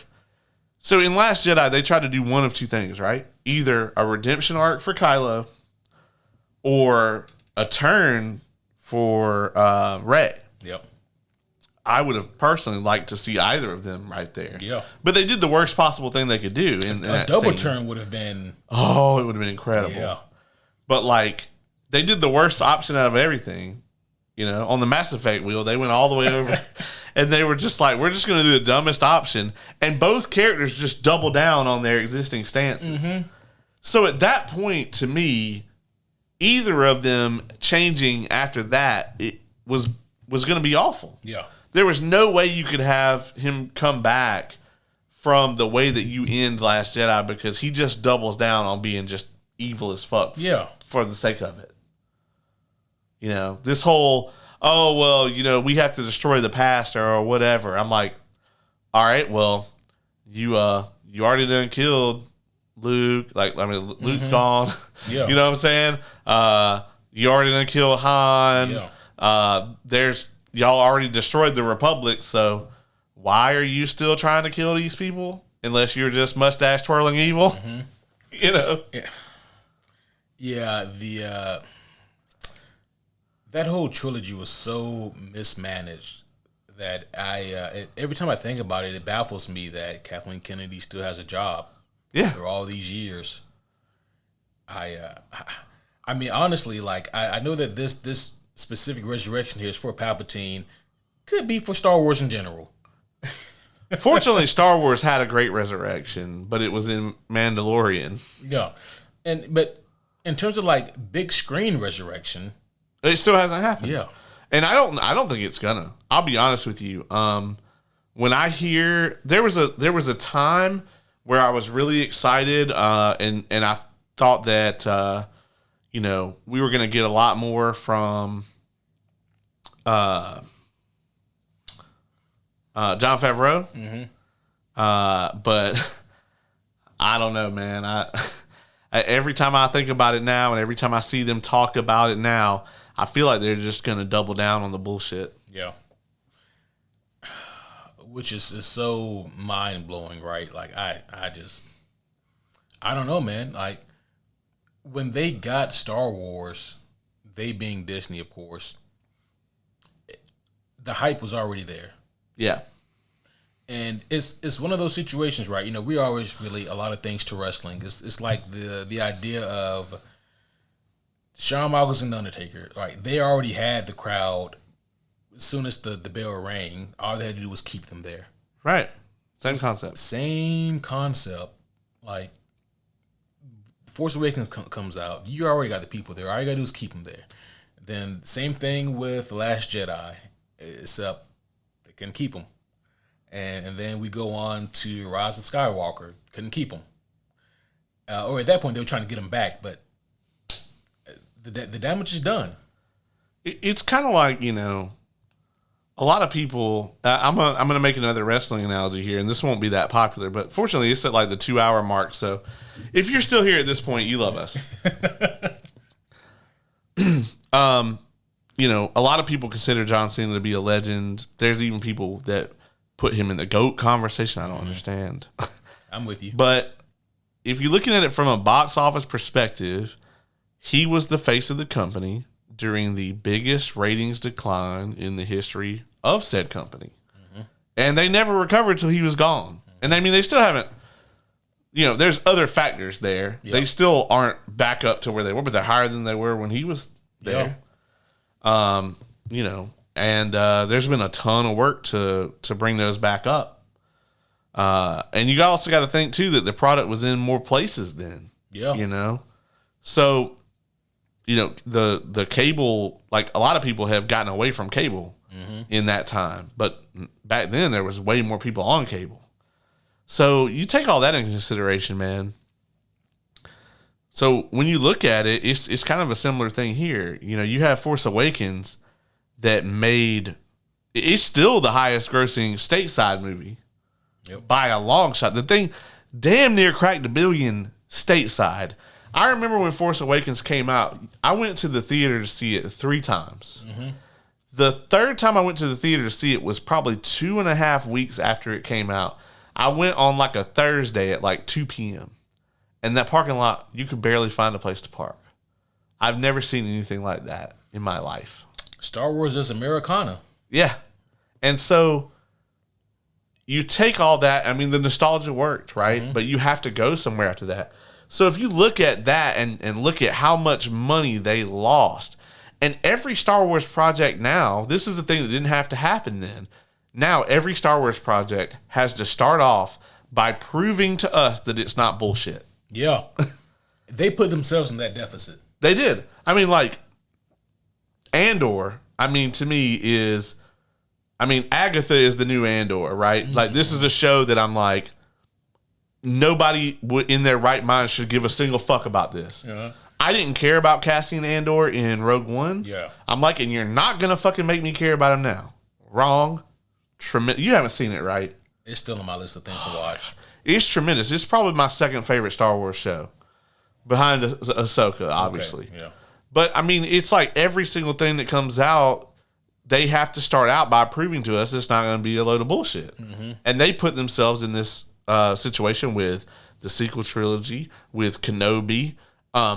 Acolyte has a bunch of hate, and I don't think the writing is good, but, like, it's at least them being willing to explore a completely separate area of Star Wars and invest in characters and ideas that people do want to see. And this is a fucking revelation. There's a cool ass lightsaber fight at the end. I can only be so mad if you give me that. And don't get me wrong, I realize that flies in the face of everything we usually talk about here. A little bit. But at the end of the day, if you give me a good lightsaber fight, I at least won't feel like I wasted my money. See, now I'm not sure if you're still talking about Star Wars or if that's some kind of sexual innuendo. Both is good. Okay. Yeah, both is good. Have a little lightsaber fight when we get done recording here. Jesus Christ. Right in front of Junior, too. Yeah, it'd be a great commercial, you know, and like your lightsaber starts to do the Obi-Wan thing from episode 4 where it's like flickering out, and then you take some Blue Chew and it... We'll make that commercial for you, Blue Chew. Absolutely. For the low cost of sponsorship. That's right. And then we were doing some free dick and nips. Yeah, free lifetime supply. We haven't talked about Palpatine specifically, but like, I understand why you want to get Ian McDiarmid back, right? Like, he is the big bad. Mm-hmm. You know, this is like bringing back Sauron or, you know, any of these other like the Joker, you know. He is the big bad of the Skywalker saga. And there's not that many super iconic villains in Star Wars, really. It's true. You have Palpatine. Yep, you got Vader. You have Vader. And, like, I would honestly say that after you drop down from them being the main two... Would you go Dooku? No, I honestly would say as far as, like, pop culture and, like, iconography, I'd probably have to go with Maul. Okay. And then probably Thrawn. And then, maybe Dooku after that, like Dooku, a steep drop to Dooku. Then Grievous. Yeah, I mean, and after that, man, you're dealing with Grievous. You're dealing with, you know, like, then you're dealing with, like, Malik and, like, you know, video game stuff and stuff that's only in the expanded universe or the video games or whatever. What happened to the Knights of the Old Republic movie? Man, I don't know. Or the game. I don't know either. Either one.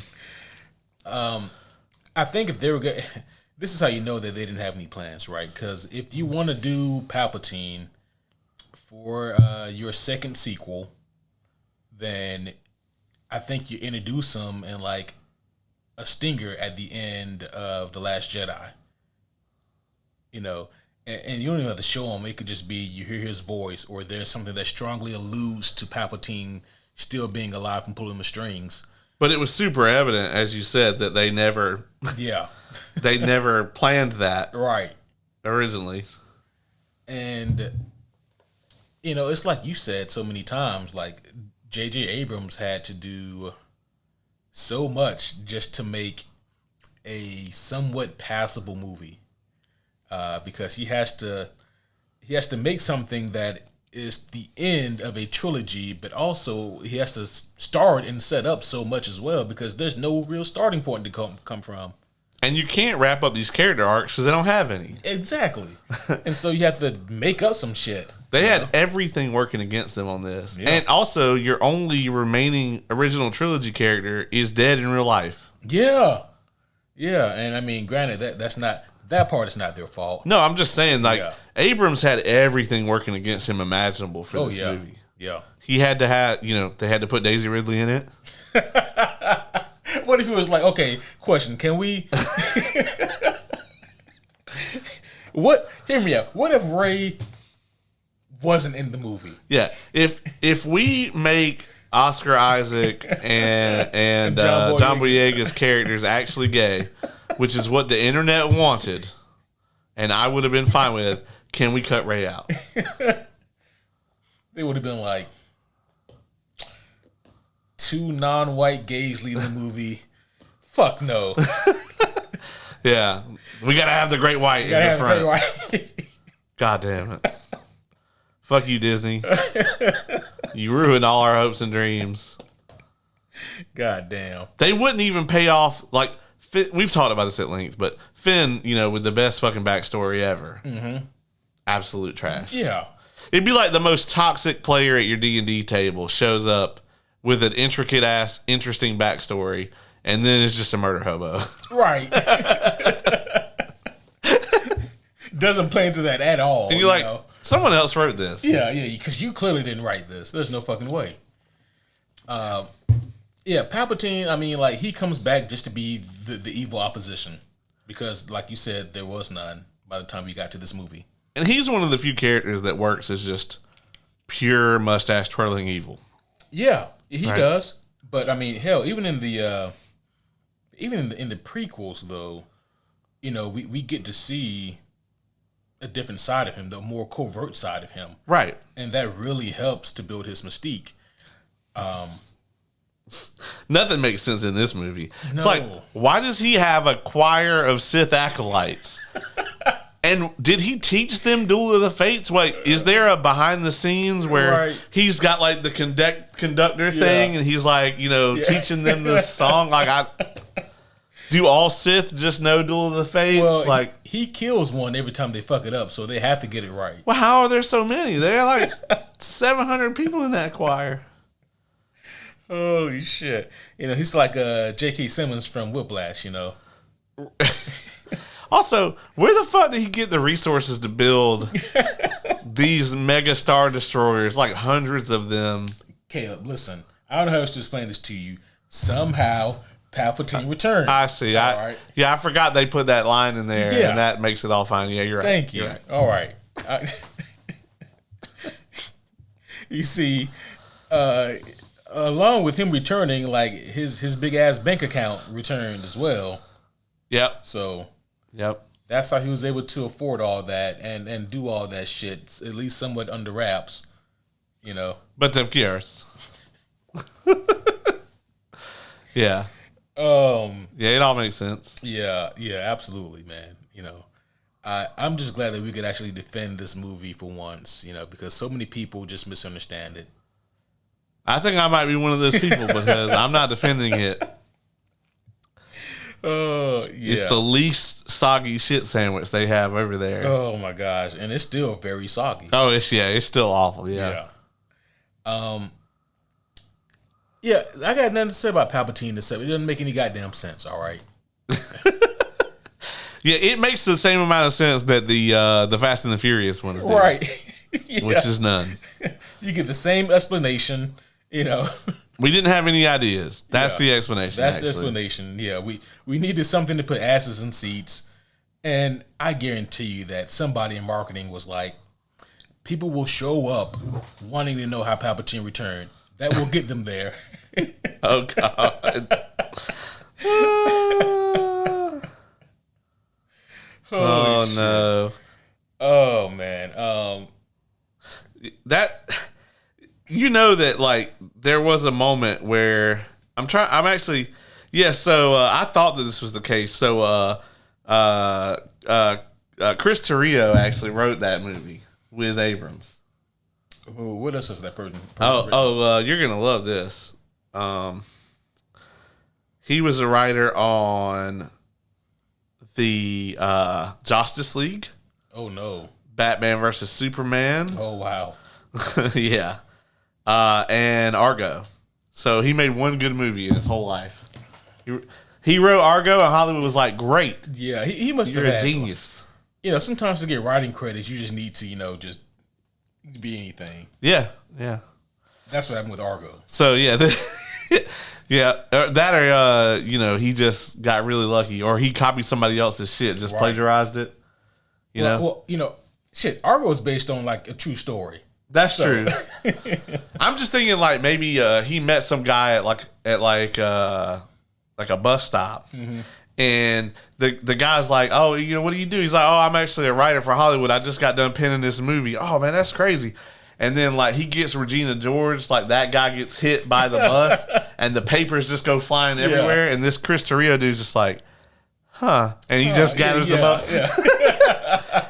It's like, oh yeah, I heard the script writer you guys have for this movie died. Well, as it so happens, I just wrote a script kind of like this. Yeah, I think you guys would really like it. Yeah, here you go. And then he just ends up working on all these major franchises. Man. God damn. Yeah, that's like, I'm drawing a blank on his name. The guy that like wrote Days of Future Past and like co-wrote Logan and who's about to write a Star Wars trilogy. Yeah. For some reason, my mind tried to go Crispin Glover. Simon Kinberg. Simon Kinberg. Jesus Christ. Yes. Crispin Glover. Damn, I don't even know. Well, I don't know where the fuck that came from. Like, that's out of nowhere. Like Back to the Future. That's what we doing. Yeah. All right. Just, I don't know what. I don't know. I'm so sorry, folks. But yeah, Simon Kinberg. That's the guy.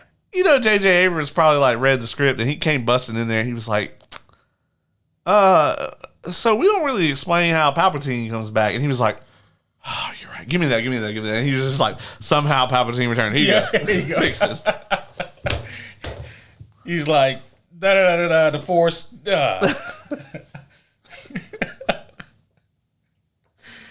Oh man. Okay.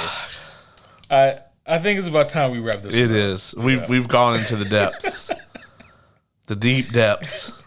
Kale, you got anything else? No, man, that's it. I actually really enjoyed this. I think this is that good content. Yes. I think this has been really fun. And I think tomorrow, when I go home tonight, I'll actually watch The Watchmen. It's funny, like a prevalent question all throughout the Watchmen media is who watches The Watchmen, and apparently it's not Kate. It's not me, because we were going to do The Watchmen tonight, and we were going to record this episode tomorrow. However, about 90 minutes before we were set to record, I realized that a crucial element had slipped past me and that I had not watched it. And I thought for a second, I was like, well, I could just come on and bullshit because I do know the story, then you can. But I was like, I don't want to do that. Yeah. Because if I catch a whiff of it, I'm going to throw a Hail Mary in there. Oh, I know. Yeah. There'll be like some big ass change that they made in the thing. You'd be like, so what do you think about that part where, Michael J. Fox shows up? What? Yeah. Like, I got you. Okay. But, homie, so you guys got that to look forward to as well. We'll be doing The Watchmen Part 1 just in time for us to do Watchmen Part 2. And then after that, we'll be doing some Doomsday Clock. And also the button along with it because it's excellent and short.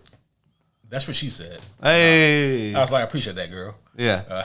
I'll take what I can get. A lot of short kings out here.